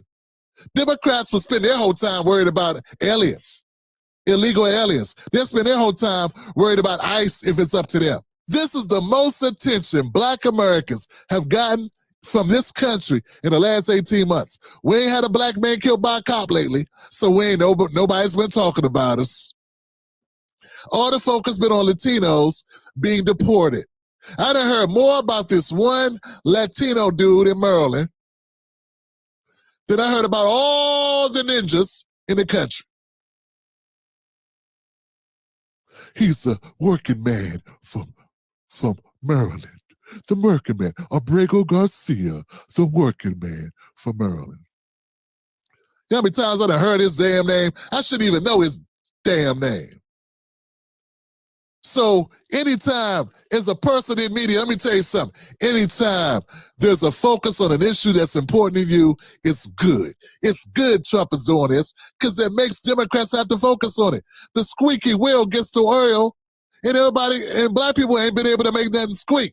We got cowards in our corporate media who ain't doing that but pointing over at Trump all day for money.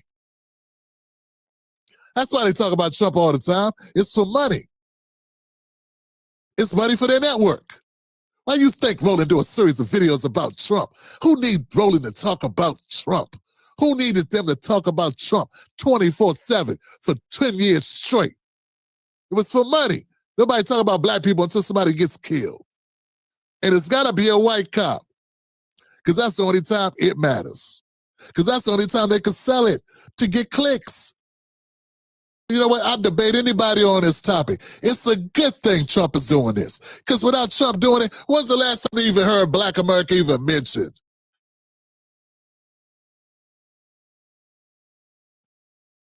Y'all tripping. Y'all need to pull your heads collectively out of your butt cheeks. I have not heard Black Americans being mentioned in any way meaningful whatsoever in the last 9 months. And the fact that we are being focused, and the fact that inner city black folks are being focused on, for the moment is good. That's good. We'll be back to talking about Latinos and how the undocumented Latino, oh no, they might have to go back to the country they came from until they get their paperwork straight. We'll be back to talking about that again soon. Don't worry. And we can go back to dying quietly. 50 people being shot on a weekend, all over again, and it'll just keep happening like running water, and we can just continue. Westmore coming down somewhere. We gonna fight for our people. We gonna fight for our communities. We gonna fight for our children. Why weren't you fighting for them last week? Why weren't you fighting for them 6 months ago?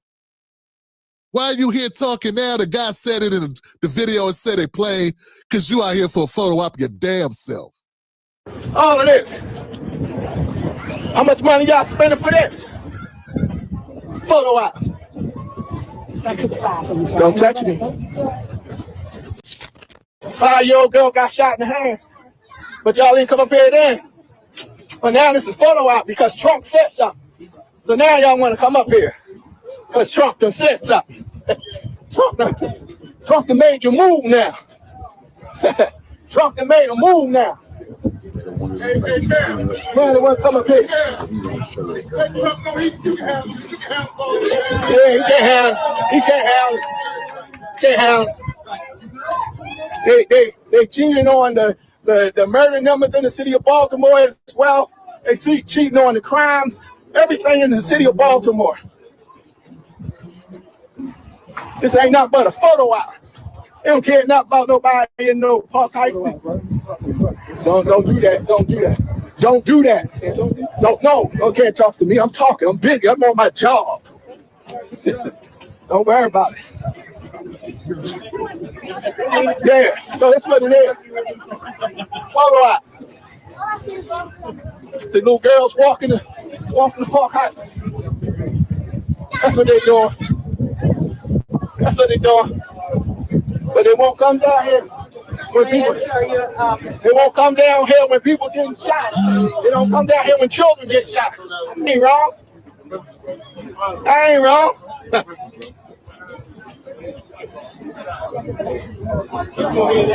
Tim Black's BS detector. Tim Black's BS detector. Give it up for that brother, man. Calling it like you see it. We need more brothers like that calling it out, man. That kowtowing, getting behind Westmore. People too infected with the hate Trump shit. Let me get this right. So you prefer Trump not saying nothing, not talking about troops, doing nothing, and things just continuing the way they are, huh? That's better, you think. You better than the way things are, when nobody even talking about people, black people dying, poor people getting shot in D.C. or in Baltimore, anywhere. And just keep things going the way they are. And just talk about, I don't know, Russia and Putin and the Epstein files. That's what you would prefer. You know, that's the news cycle. And I think there's power being even in the news cycle. And I know I'm right because this is what I do, and there are people that don't do what I do. So I'm trying to educate you to the fact that a win, when your name is brought up, when our communities are brought up, when there's any light on what's going on with black Americans, it serves my mission. Because my mission is to get black people to stop voting for the Democrats like we owe them money, because we don't. We need to stop voting for the Democrats as if that's our party. It's not. It's owned by corporations, just like the Republican Party is. I need my people to wake up from that. So this serves my mission. I told everybody, let me be clear, I'm a Democratic Party hater. I want black people to stop voting Democrat automatically. You can vote for them, but only if you get something for your vote. But the way we've been voting, 90 to 95% every election for the same people that's gotten us nowhere, that is not going to work no more. That's out. And this benefits my mission. We don't have same missions. I understand that. I ain't caught up on, I don't care if it was Trump. I don't care if it was Bush. I don't give a damn who it was. It could have been Biden. It could have been Kamala. Anybody pointing out these issues, I would support that. I would support it. But you ain't got to worry about the Democrats ever focusing on making black communities better. Because they never do that. Just tell you to vote Democrat because it's the right thing to do, because we love trans people. We're going to help the trans kids. My trans kids want to play ball. We need to leave them alone and stop focusing negative attention on them and help my dreamers, my dreamer kids do better. Nobody even mentioning black people. Till it's, why y'all ain't vote more? Y'all didn't vote. Give my iPad, give my iPad. Give my iPad, give my iPad. He's Simple Simon, black people ain't voting. Some of y'all sitting on the couch, it's all your fault that Kamala lost. Give my iPad, give my iPad. Here's what's wrong with black people. What about your shit party?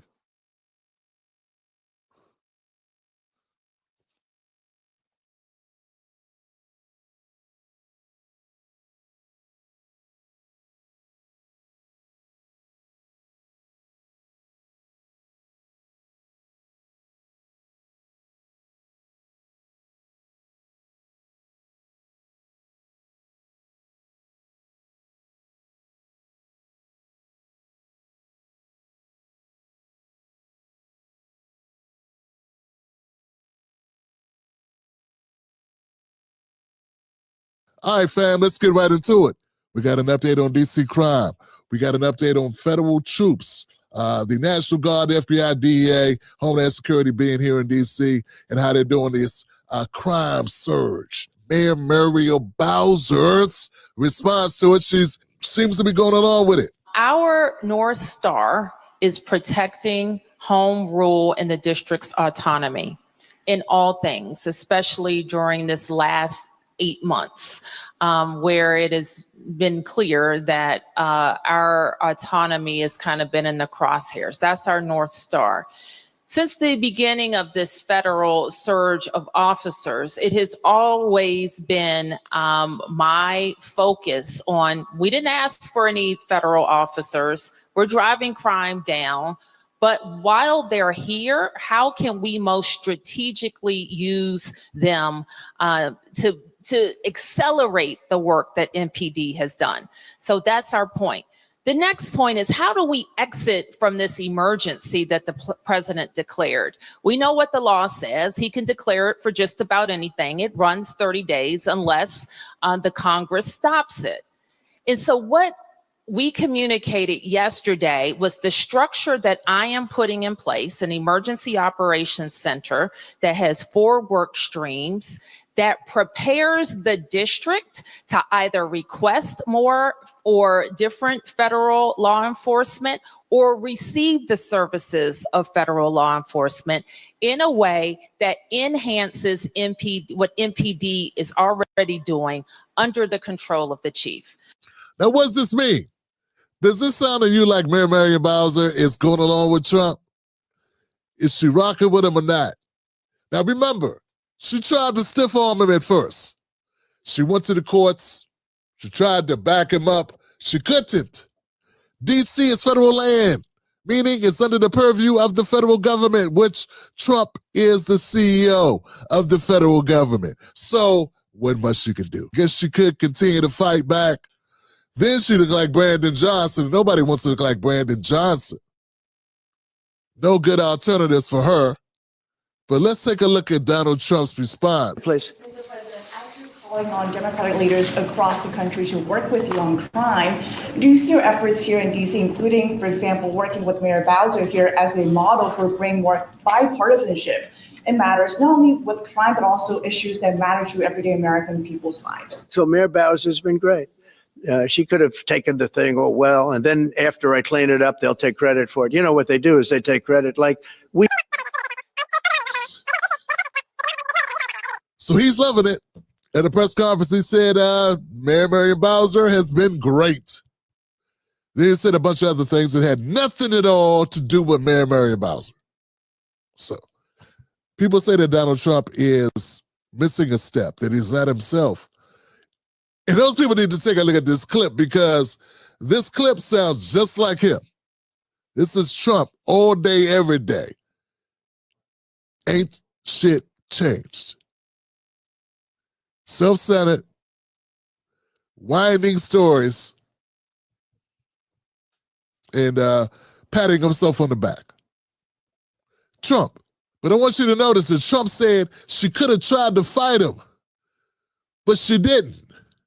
Even he admits that she could have tried to fight. So, I don't know. Democrats are probably coming for her at this moment. There are those people that are being critics of what's been happening in D.C., and rightly so. But some of them have gone way too far. They jumped the shark, and they made this about something that it isn't. They're comparing Trump to Biden's like 91 and 94 crime bills. Let's be clear, fam. There's no correlation between the executive order that Trump put out that brought in the National Guard, the FBI, the DEA, Homeland Security into the district, and Joe Biden and Clinton's 91 and 94 crime bills. In the 91 and 94 crime bills, rewrote the U.S. Criminal Code. They expanded the death penalty in hardwired mass incarceration across the entire nation. Trump wrote an executive order for the District of Columbia. Number 2, the 94 bill paid states to build prisons. Trump's not building prisons in D.C., added 100,000 cops, and rolled out 3 strikes laws that penalized and devastated Black communities all over the country. I think some people are just so busy being political operatives, working for the Democrats or working for the Republicans or working against Republicans, that they really are not giving unbiased, informative points of view. Instead, they're jumping on their soapboxes and giving you the talking points from their party. Get out of the way of the people. Stop lying to the people. Stop trying to scare the people. America lived through the 91-94 crime bills. And the mass incarceration that came from those. This, totally different animal. You don't gotta like this. You don't have to like it. But let's not compare the two. This right here is not that. If you want to critique Trump, fine. Do it. Say the guy overreached. Say he's overreaching by getting involved in D.C. Say he's meddling. Say he's being a micromanaging jackass. But do not say that this is anywhere related to the mass incarceration that we've seen in this country. And to do so is a disrespect to all the brothers and sisters that suffered due to that mass incarceration. Because that ain't this. This is not that, and that is not this. And you're not being honest. Now, let's talk about these numbers, Johnson. People say, oh, the numbers are down, the numbers are down, the numbers are down. So why is Trump doing this? Well, Trump is doing this for political purposes. I don't think he's doing this because he's just got such a big heart. But let's be clear here. D.C. is so small, right? Per capita, when you look at as much crime as it has, the crime rate is effectively larger than New York and in L.A. In 2024, 87 fewer people were killed compared to 2023. Yes, the numbers are higher than they should be, but there were less deaths. Less deaths means good. Doesn't mean great, because it should have been even less or lesser deaths. No deaths would be optimal, right? Okay. So it depends on how you want to look at this. And once again, hey, people telling you that there's less deaths in D.C.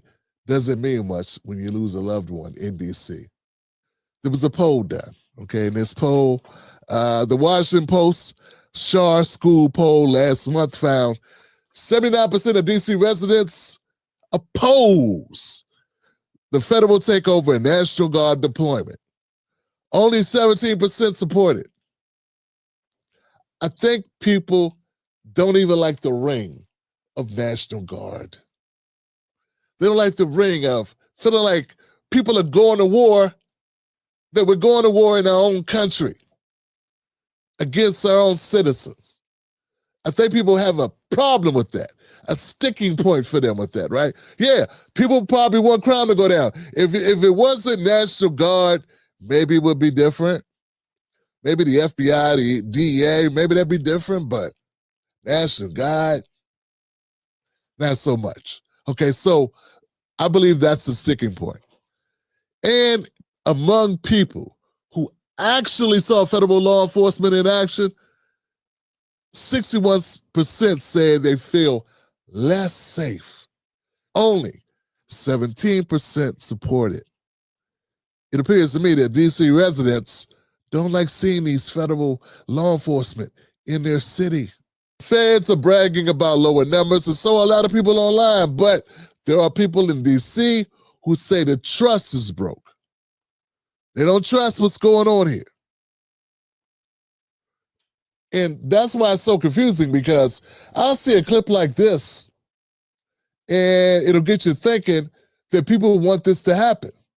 All right, so, I need help with something, right? Because I talk about this all the time. I talk about how in urban cities across America, right, we have these cities that have, murder rates that 2 and 3 and 4 and 500 murders every single year, right? Whether you're talking about Philly, Chicago, Memphis, Detroit, DC, right? And right now in DC, right? DC is a city that's a majority black city, nicknamed Chocolate City, right? Black people die there on a regular basis, right? There hasn't been a murder there in 2 weeks. And I can't find one liberal or one so-called pro-black that's happy about it. Ho, I'm happy about it. I support this. I just want more. I want this, but I also want that. We can get with this and we can get with that. I want some wraparound services. I want somewhere for them kids to go when they get out of school if their parents are at work, or if they have a single mom or a single dad and someone's not there for whatever reason. I want that to be there. I want that structure to be in place. I want people to get support. If you got to help families. Helping families helps kids, and helping kids helps families. And that helps the crime rate go down. It ain't flashy. It's not going to be a bunch of news reports. You're not going to get a bunch of positive ink for your party, but it'll help people. But nah, I agree with you. Less bodies in the morgue, good thing. And you're right. It's hard to get a progressive to say that. But see, I'm not a progressive. I'm just Tim Black. I don't understand it, and I don't think I ever will. Why the f is people that's not from the city saying DC's not that bad? Why is it from Denver, Colorado saying DC's not that bad and Trump is just trying to be a dictator? Gang, DC is like Gotham City, bruh. Like, y'all do not know. Y'all out of towners, Mo. Mind y'all business, bruh. 4 infants got killed in a month. Yeah, I can only find evidence of 2. And that sounds bad, doesn't it? To say 2, only 2 babies got killed. This shootings every day. Contact is every day. The city is wild right now, bro. And it might say it's the lowest it's ever been. That's because it's not getting caught. There's so much shit going on. He's right about that. Now this, I will vouch for him. Everybody doesn't report when they're the victim of crime. Particularly when you pretty much figure cops aren't going to do anything anyway. Thefts, robberies, assaults, some of those probably don't even get reported. In fact, we know they don't get reported. So I think we got 2 things. We got people toting the line of the Democratic Party talking points. They don't want to give Trump a win, but I don't see it as a win for Trump. I see it as a win for the people. If the people have less stress in their lives. You want to feel safe or you want to be safer? Feel safe or be safer, DC. I don't know if you get to choose both. I saw videos that they were saying that the troops aren't even everywhere. There are parts of Washington, D.C., Southeast D.C., on the south side that aren't getting the same attention Georgetown and DuPont Circle are, or Union Station. Wow, surprise, surprise. Yeah, I'm not surprised at all. In the climate that we are politically, that if there was so much overreach being done by these federal troops, it would be documented. We'd be seeing it on the news every day. So you mean to tell me you want me to believe that there are cops in D.C. or federal law enforcement in D.C. that aren't D.C., that are beating up citizens, that are manhandling and body slamming citizens and are not being reported to the media? And you also want me to believe that no one's got a smartphone, no one's filming it, no one's taking selfies, no one's uploading it to TikTok and X and YouTube when they can make money off of that? See, I got to question how sincere you are about getting the truth out there. Yeah, I know it's a lot of people that don't live here in D.C. I'm in Maryland, but my brother, he's 20 minutes from me in D.C.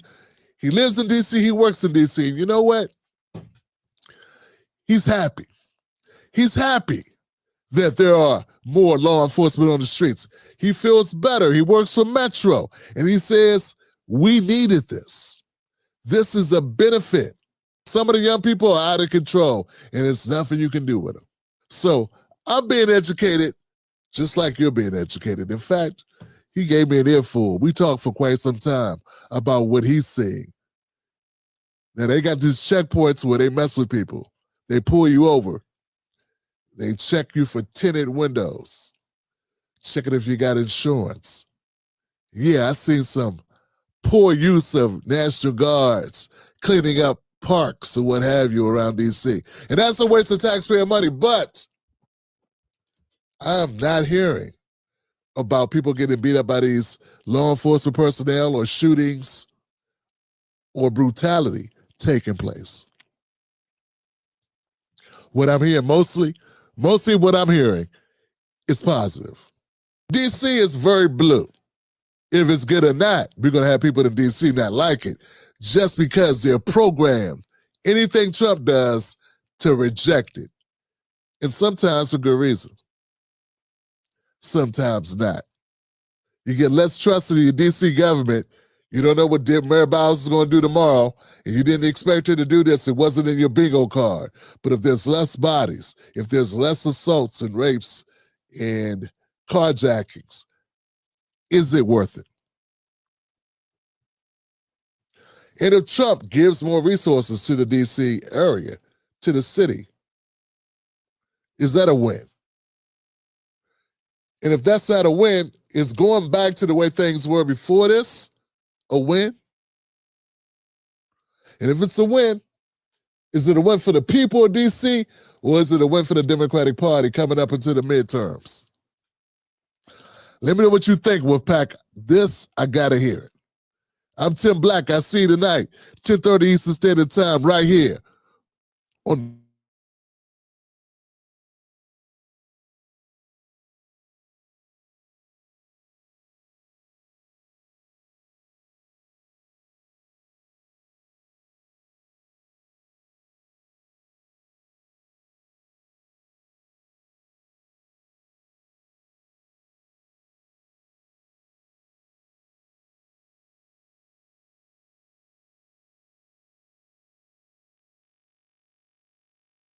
Across the country, people protesting President Trump's plans to send the National Guard and immigration agents into Democratic-run cities. In a Latino neighborhood near Chicago's South Side, a parade in honor of Mexican Independence Day lined with volunteers ready to sound the alarm at any sign of federal agents from ICE. 3 whistles consecutively means that there is ICE sighting. 1 continuous whistle, long whistle, means that someone is getting arrested. Do you think you'll have to use it? No, I have not had to use it, and I hope we don't. The community now on alert following President Trump's threats to send federal forces into the country's 3rd largest city. Chicago is a hellhole right now. We're going in. I didn't say when. We're going in. The president citing crime as his rationale, and on Saturday, posting what appeared to be an AI-generated image of himself in front of the Chicago skyline in flames, and the phrase, "Shipocalypse now," saying, quote, "I love the smell of deportations in the morning," and quote, "Chicago about to find out why it's called the Department of War." But data from the Chicago Police Department shows crime is down 15% over the past 2 years. Murder and robbery down more than 35%. Truthfully, I think he barks more than he bites. I think he likes making threats. I think he likes to put fear in people's hearts and minds.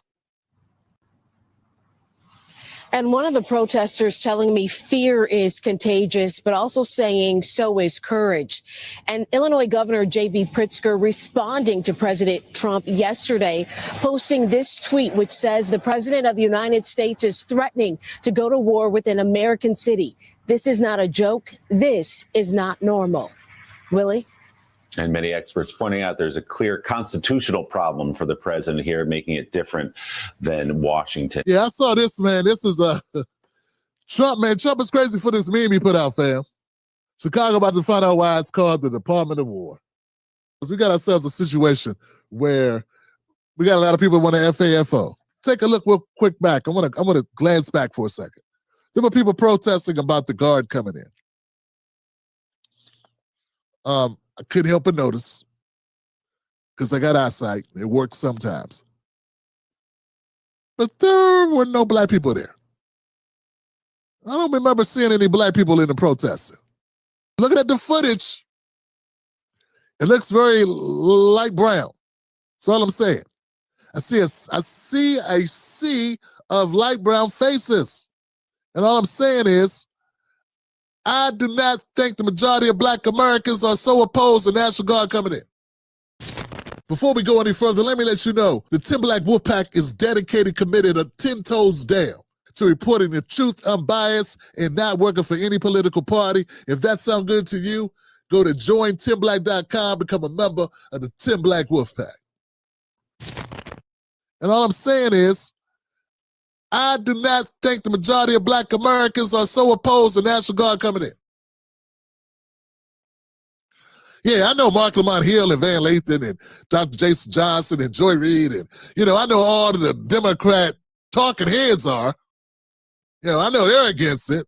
But I'm talking about working class black people that work for a living, black people that live in these neighborhoods. I have not seen those people be all that upset of the notion of the National Guard coming in. And of the people that I have seen be upset, they're mostly younger people who might be out in the streets. Yeah, you ain't seen a lot of people over 35, over 40 who got jobs and families and kids and who are black or any other color, any nationality, be like, man, this is, unless they were Latino or if they were white progressives. But here's the kicker, man. The areas of Chicago where people are being unalived. Who's the primary people being unalived? Come on, you ain't got to play coy with me, fam. You and I, we having a conversation. You might be new to this channel. If you're new to the channel, I'm Tim Black. This ain't a news show. This is a conversation amongst friends. I'm your slightly overdressed Uncle Tim Black, okay? We just talking. There will not be a test at the end of this. Nor will I hold you responsible, and nor will you be picked up or anything. You know what I'm saying? Well, be careful because the people watching. But you know what I'm saying? I ain't trying to set you up, right, to get dragged by your community. But let's be honest here. Who getting shot and killed on the weekends? Us, right? So we got the most to gain from this. Some would say you may have the most to lose, but what are we really losing? I mean, if you out there hitting switches and we cut from a different breed, you get locked up. I mean, I'm saying, you might need to spend some time. You might need to sit down for a while. I'm just saying, it might be important. It might behoove you to sit down for a while. Revolutionary salute to my brother, the big intelligent gentleman, for the donation to the war chest. Revolution is a way of life. Appreciate the love, family. Salute to you. Some people that are living foul, having to sit down for a while might just save you your life. It might, or it might save the lives of others. Okay, and at some point we have to consider that in the lexicon of things that we're considering. While we're going, this is a fascist state, this is a police state, this is an inflection, and he's inflicting on our democratic rights, and he's taking away. At some point, people got to think, I wonder if any people who may end up being unalived will not be unalived this week. I mean, if you typically do these numbers and you don't do those numbers, barring, natural disaster event, catastrophic event, what's going to happen next month? You know what I'm saying? Probably going to do the same numbers. So like I'm saying, if we can cut those numbers down. I just think we need to be realistic about what's happening. When I look at the people that are complaining, they look like David Pakman. We all know why David Pakman's complaining. He's complaining because he's getting paid by Chorus. Or they look like Roland with his hands look like cups because he's picking up money from Chorus. Or he looks like, the guy, Brian Tyler Cohen, the guy with two first names, who's picking up money from a dark money group to tell poor black people that are dumb enough to listen to his ass. And anybody that used to work for Obama, I got to look at you funny anyway. But the point is, man, these are people that don't have a vested interest in our communities. They don't have a vested interest in working class people. These people are multimillionaires who live somewhere else, telling people that live in a neighborhood where people die every day, and that they should be mad that there'll be more cops on the street. Now, I get it. If cops are harassing people, throwing them against the car, beating their ass, all those things, those cops need to be off the force. I've always said that. I will repeat saying it. I will keep saying it. But until that happens, what if it doesn't happen that way? What if they don't do that? What if they stop? What if this their presence, as annoying as it is, if their presence continue to have a violence problem, makes it a little safer for my brother who just worked a double to be able to get off the train and walk home, if the presence makes it a little bit safer for that young man to walk home from school through that neighborhood, and you know what I'm talking about if you know what I'm talking about. If their presence, right, makes it so that woman can get out her car and walk in her house and not need eyes behind her back, in the back of her head, to see what's going to be safe, to get in the damn house. You know how it is. Drop your girl off and be like, yo, okay, call me when you get home so I know you're okay. We know how we do, black folks. Because we live places, you definitely got to do that. And if you ain't calling when you got home, we're also following breaking news on she couldn't sleep right. releasing a 70-year-old. She got to call you. Not just because people crazy on the road, because people crazy in that neighborhood you going to. You ever drop a woman off her neighborhood so bad you were scared that you kind of didn't even want to stop the car? Like, you kind of just want to slow down and just throw her ass out there. I'm just saying, I mean, I've been there. I mean, you know, I wasn't always married. I'm just saying. You ever been somewhere like that? Like, it's too dangerous around. You cute, but it's dangerous around here. I mean, do you really think Brian Tyler Cohen and David Packman and Don Lemon Head and Joy Reid are going places like that? No, they're not. Do you think they have these types of problems? No, they don't. I once lived in the neighborhood so bad.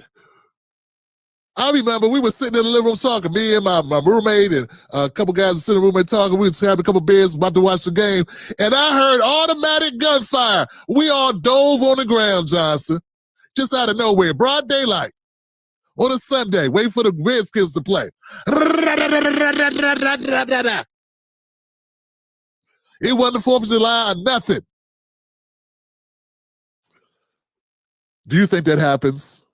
Do you think that happens where David Packman live at? I wonder if it happens where Cenk Uygur lives. I'm just guessing. I'm just guessing if the TY, if where Dr. Rashad Ritchie rotate, you know, where him and Roland live. I wonder if that's a common occurrence. All I'm saying is, the people that live in these situations, I'd rather hear what they have to say. And even if I disagree with them, at least they got some ground to stand on. Don't tell me our rights are being violated. Damn it, our rights are always violated. It's like Democrats always start from this fictitious place of nirvana, right? Where everything's perfect. Like, you know, having the National Guard here is an insult to our democracy, and it's underhanding our democracy, and it's taking away our rights, and we're being unconstitutional. And what about our freedoms and all this shit? Dude, I'm not free to walk the block in some of these neighborhoods. What about that? So they always start from this concept like it's all good. They talk like everything is fine. And then came Trump. Nah, mofo, it's not fine. It's not great. We're not starting from a place of nirvana. We're not in a mystical la land. We're not skipping through the tulips. Tulips. We got two lips, but we're not skipping through the tulips.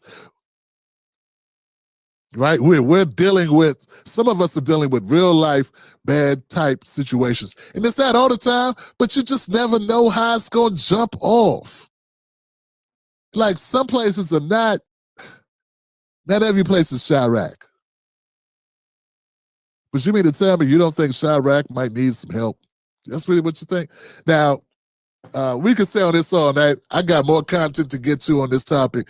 Let's just end it like this. When I see people protesting about this, most of them protesting about getting deported. That's just what it is. And I got some young black people. Some are upset because they feel like they ain't gonna be able to be out in the streets like they usually out in the streets. They feel the cops are gonna do something to them. And I guess if I was 18 years old, I wouldn't want no damn curfews either. But, you know, and there's a lot to be said about that. We can have that conversation. But if you ain't from there, and if you don't know nobody that's living there, I think you should be considerate that your reality is not their reality. You know what I'm saying? And some of the folks I see complaining about democracy going away, they don't realize if you live in a situation where everybody got PTSD because they done lost so many people in their from their childhood, where's the democracy in that? Where's the freedom? And every time you turn around, these situations happening and not knowing when it's going to be you or if it could be you. And that's reality. And that's what it is. And even though I live in a pretty decent location here in Maryland, I really don't know. Because you go 3 minutes from here, it's a spot that's not so nice.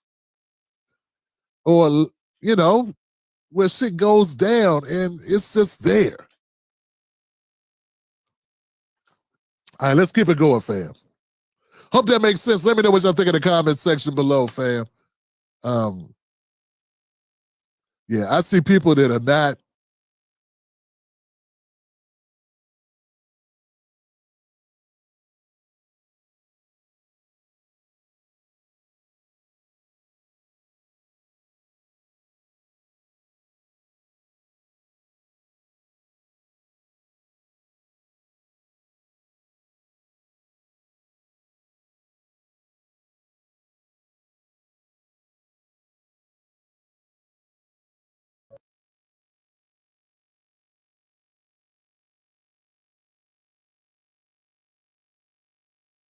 Mr. President, sir, I know what you're trying to do. And I love it. And I respect you, sir. But you know what I want to tell you? Let them be, sir.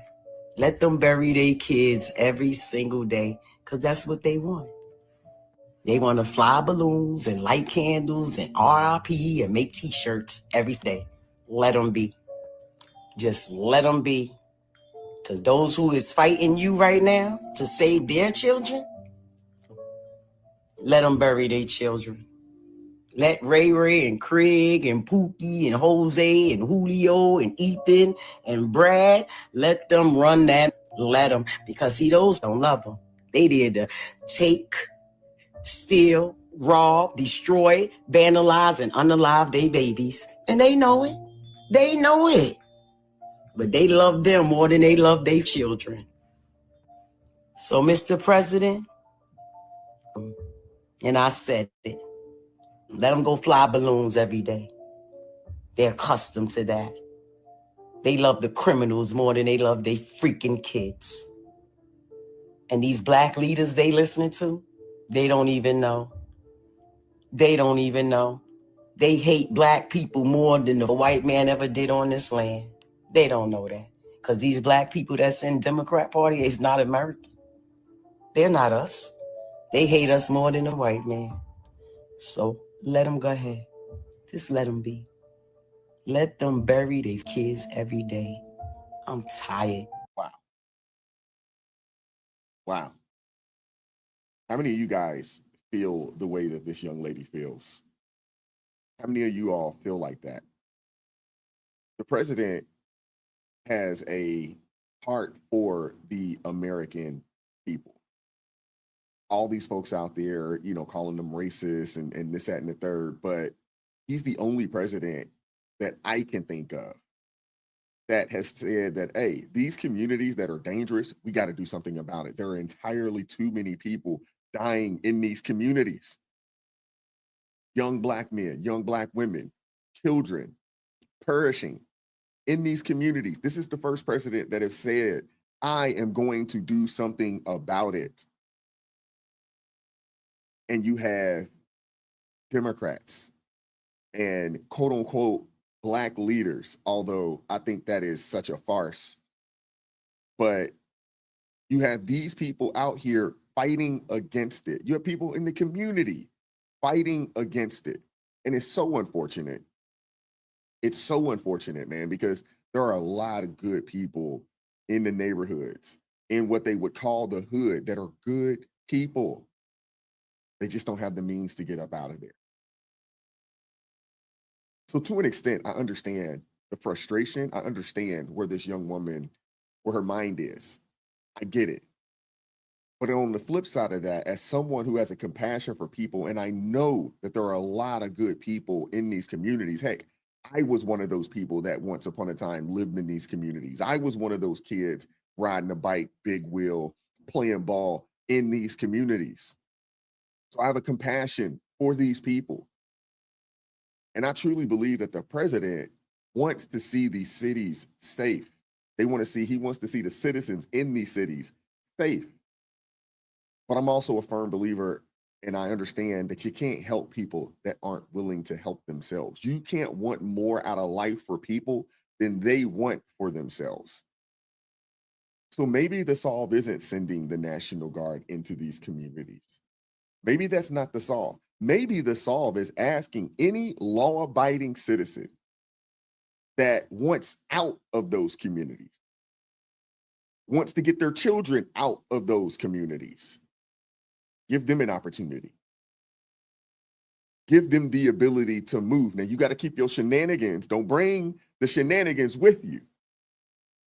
But if you want more out of life, you want better for yourself, for your children, for your grandchildren, we're going to give you an opportunity. Maybe that's the answer. You got people like Brandon Johnson that says, hey, we don't want the help from the federal government in the sense of more police, more bodies on the ground. No, just send us more money in one of the most corrupt cities in the country. This dude has already shown himself as not being a fiscally responsible individual. No different than Mayor Scott. No different than Governor Moore. No different than Karen Bass. No different than Pritzker out there in Illinois. They've shown themselves already as being poor stewards of the people's finances. Why should they be rewarded and receive more? They shouldn't. So maybe that's what it is. Maybe it's giving the people that want out an opportunity to get out. Maybe that's the answer. I don't know.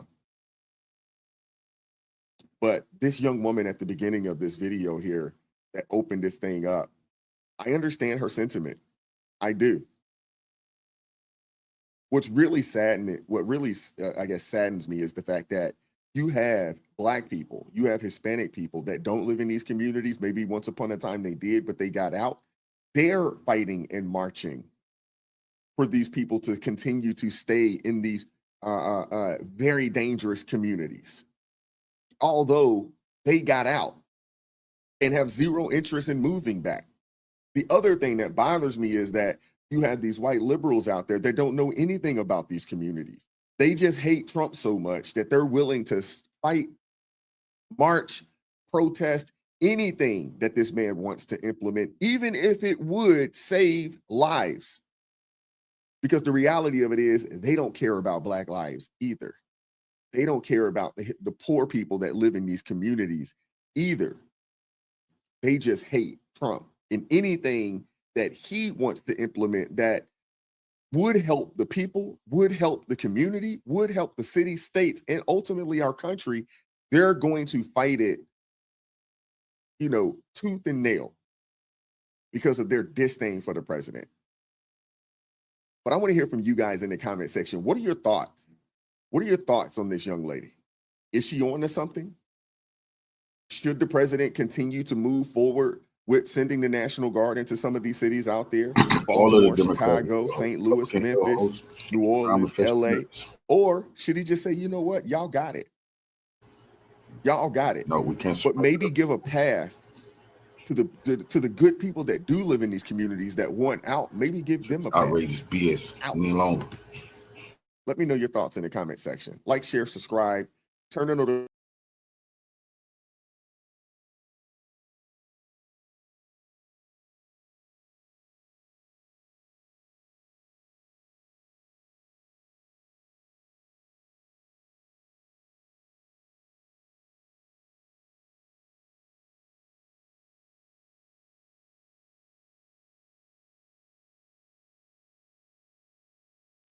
We're also following breaking news on the south side. Chicago police say a 70-year-old man has died after he was pushed to the ground and beaten by someone at a bus stop. This happened in the Washington Heights neighborhood last night at 9:15. That's right around Halsted and 95th. You can see shattered glass on the ground and what appears to be a baseball hat. Police say whoever did. Yo, I was recently reached out to by several different people on multiple different platforms, including YouTube and my comments, also email and my DMs on Instagram. I don't check anything on TikTok, so that's not even a factor. And you know what they were telling me? It was from people in Chicago that were telling me that I no longer had a pass to have a conversation about the crime that was being committed in the city. Meanwhile, you got a 70-year-old that just died at a bus stop, and they killed him in cold blood, and nobody is tripping about it. Nobody making a big deal about it. You don't see anybody holding the mayor accountable. You don't see anybody trying to stop the crime in Chicago. And so it got me to thinking, not about whether or not I was going to stop saying whatever it is that I was going to say, but it got me to thinking about whether our priorities is really to stop the crime on a ground level, because I understand that the politicians is monetizing the crime in order to get more money from the federal government and to stay in power. But I also am trying to figure out, why is it that you guys have no smoke for the criminals and all of the smoke goes to the people that are exposing the problem that then would invite the federal government in to try to stop the crime in the first place? Interesting. A woman is dead, another behind bars after shooting Chicago South Loop this morning. WGN's Courtney Spinelli joins us live with more on this shooting near a school. Courtney. Yeah, good evening to you both. Grieving family members and friends of the 31-year-old victim tell me she had just dropped her son off at school this morning when she was shot and killed. Now the woman who allegedly pulled the trigger is in police custody tonight. It's so sad you can't even just think straight. Not long after the bell rang at this elementary school Monday morning, gunshots rang out nearby, leaving a young boy without his mom. I mean, what do you tell a kid? When you just drop me off, how do you just say she's not here anymore? Oh, don't worry about it, because everybody in Chicago believes that we're not supposed to bring visibility to the issue. Not at all. Listen, don't come here. Don't stop crime. Don't even be a preventative measure against crime. Don't invite the National Guard. Don't invite the president. Don't try to stop people from killing each other. And this is just normal. And it usually is happening amongst people that look like me, which shows me that truly amongst politicians and leaders that Black lives really never mattered in the first place. At least that's my impression of it, but we'll get there. How do you explain it? Police say the 31-year-old victim, whose name has not yet been released, was near Cermak and State just after 9. Early information leads investigators to believe some sort of a fight unfolded and the suspect pulled out a gun, shooting the victim in the face. The victim was rushed to Stroger Hospital while the suspect was cuffed at the scene. It's not fair. The person doesn't come back. You need to understand that. They don't come back. Your life is taken too. So who really lose? Everybody lose. It's no win in a situation. Kanisha works across the street and saw the aftermath of what happened. She doesn't know the victim, but is devastated for her family and friends and calls this preventable. Violence is not the way to keep doing it. Nobody wins in a situation. A family now looking for justice, as sources close to the investigation say detectives are speaking with witnesses and reviewing evidence to figure out exactly what happened. It's so scary and sad. I don't even know. I feel real bad for the lady. Now, the victim's loved ones tell me she was an outstanding mom who always showed up for her son. She had the purest soul, and she was the life of their friend group. Her family says she was working to become a nurse, something that was cut short. As of tonight, We don't have to worry about it because, again, I know that these lives don't matter. It doesn't matter if you're a woman. It doesn't matter if you're Black. It doesn't matter if you're a Black woman. It doesn't matter if you're a 70-year-old man, obviously. The only thing that matters is if people feel good about whether or not the Trump administration should invade. Now, we all know that Trump is prioritizing illegal migrants in Chicago right now. And so he hasn't made a definitive decision on if and when he's going to send the National Guard to ensure that the people in Chicago are safe. And so while they mobilize and protest against, Trump coming in, you see people dying left and right. and nobody is tripping about it. It's not a big deal. People aren't making a big deal about it. It's okay. Mothers are taken away from their children. People can shoot each other in the face. You could be standing at the bus stop and you made it to be 70, but all you do is wait for a young dude to come in or older. It doesn't even matter. No age discrimination. That's the one thing I'll say about the criminals in Chicago is that you guys don't discriminate. You make sure that you get at everybody. It don't matter who it is. And maybe everybody is at heart really a part of the culture and they embracing it so much so to where it doesn't make sense to stop people from killing each other, because if they stop people from killing each other, what would happen is they realize that it's a better way to live. And God forbid that people come to the conclusion that it's a better way for them to live and that they don't have to resort to killing each other in order to have some form of conflict resolution, or just not wanting to rob or take something from somebody else, or not wanting to be a part of gang culture. Chicago police say they shot and killed a person involved in a burglary and car crash that injured 2 officers. Arnold Brennan reports the police have made 1 arrest and are looking for another person. Chicago police spent hours at the scene this morning. Waller Street was blocked off at Chicago Avenue by police cars and red police tape. By afternoon, that scene had cleared, but there were still signs of the crash and shooting left behind. Latex gloves, bandage wrappers, and pieces of a car litter the pavement. Debris left behind. What a surprise. Nissan Altimas, Toyota Camrys. After a chaotic situation on the west side. Chicago police say it started about 3:45 in the morning in Austin, near North Central Avenue and West Thomas Street. Officers were responding to a call about a car break-in. When police showed up, 3 suspects got into a dark car and fled. Officers caught up with the car at Chicago and Waller. That's when police say the driver intentionally hit 2 marked CPD cars, pinning an officer. Police say that officer opened fire and hit one of the suspects. Here's how the call came over police radios. They crashed into the squad car. Shot fired. Shots fired by the police. Shots fired by the police. Got an officer hit by a vehicle and a person shot. Chicago and Waller. Chicago police say officers treated one of the suspects at the scene, but that person later died at the hospital. A second suspect was taken into custody and transported to the hospital. A third suspect ran off and got away, but dropped a gun that police later recovered. They found another gun in the suspect's car.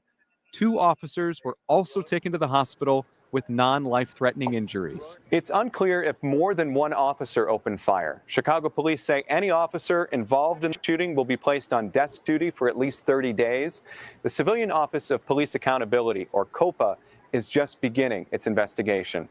Listen, bro, here's the reality, and it's the dark truth, is that we've always had a problem in the community, but we've never really wanted to solve it. We've always acted like we were reducing crime, but crime being reduced has been an agenda since I was born over 43 years ago. And so if it was being reduced all of this time, then when is it ever going to stop?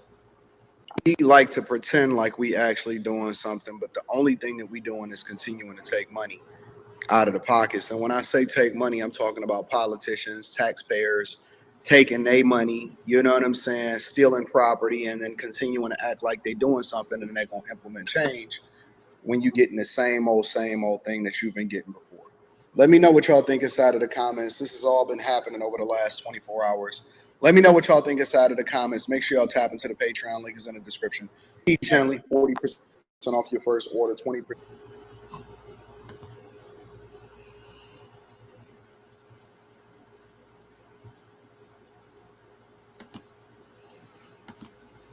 Coffee.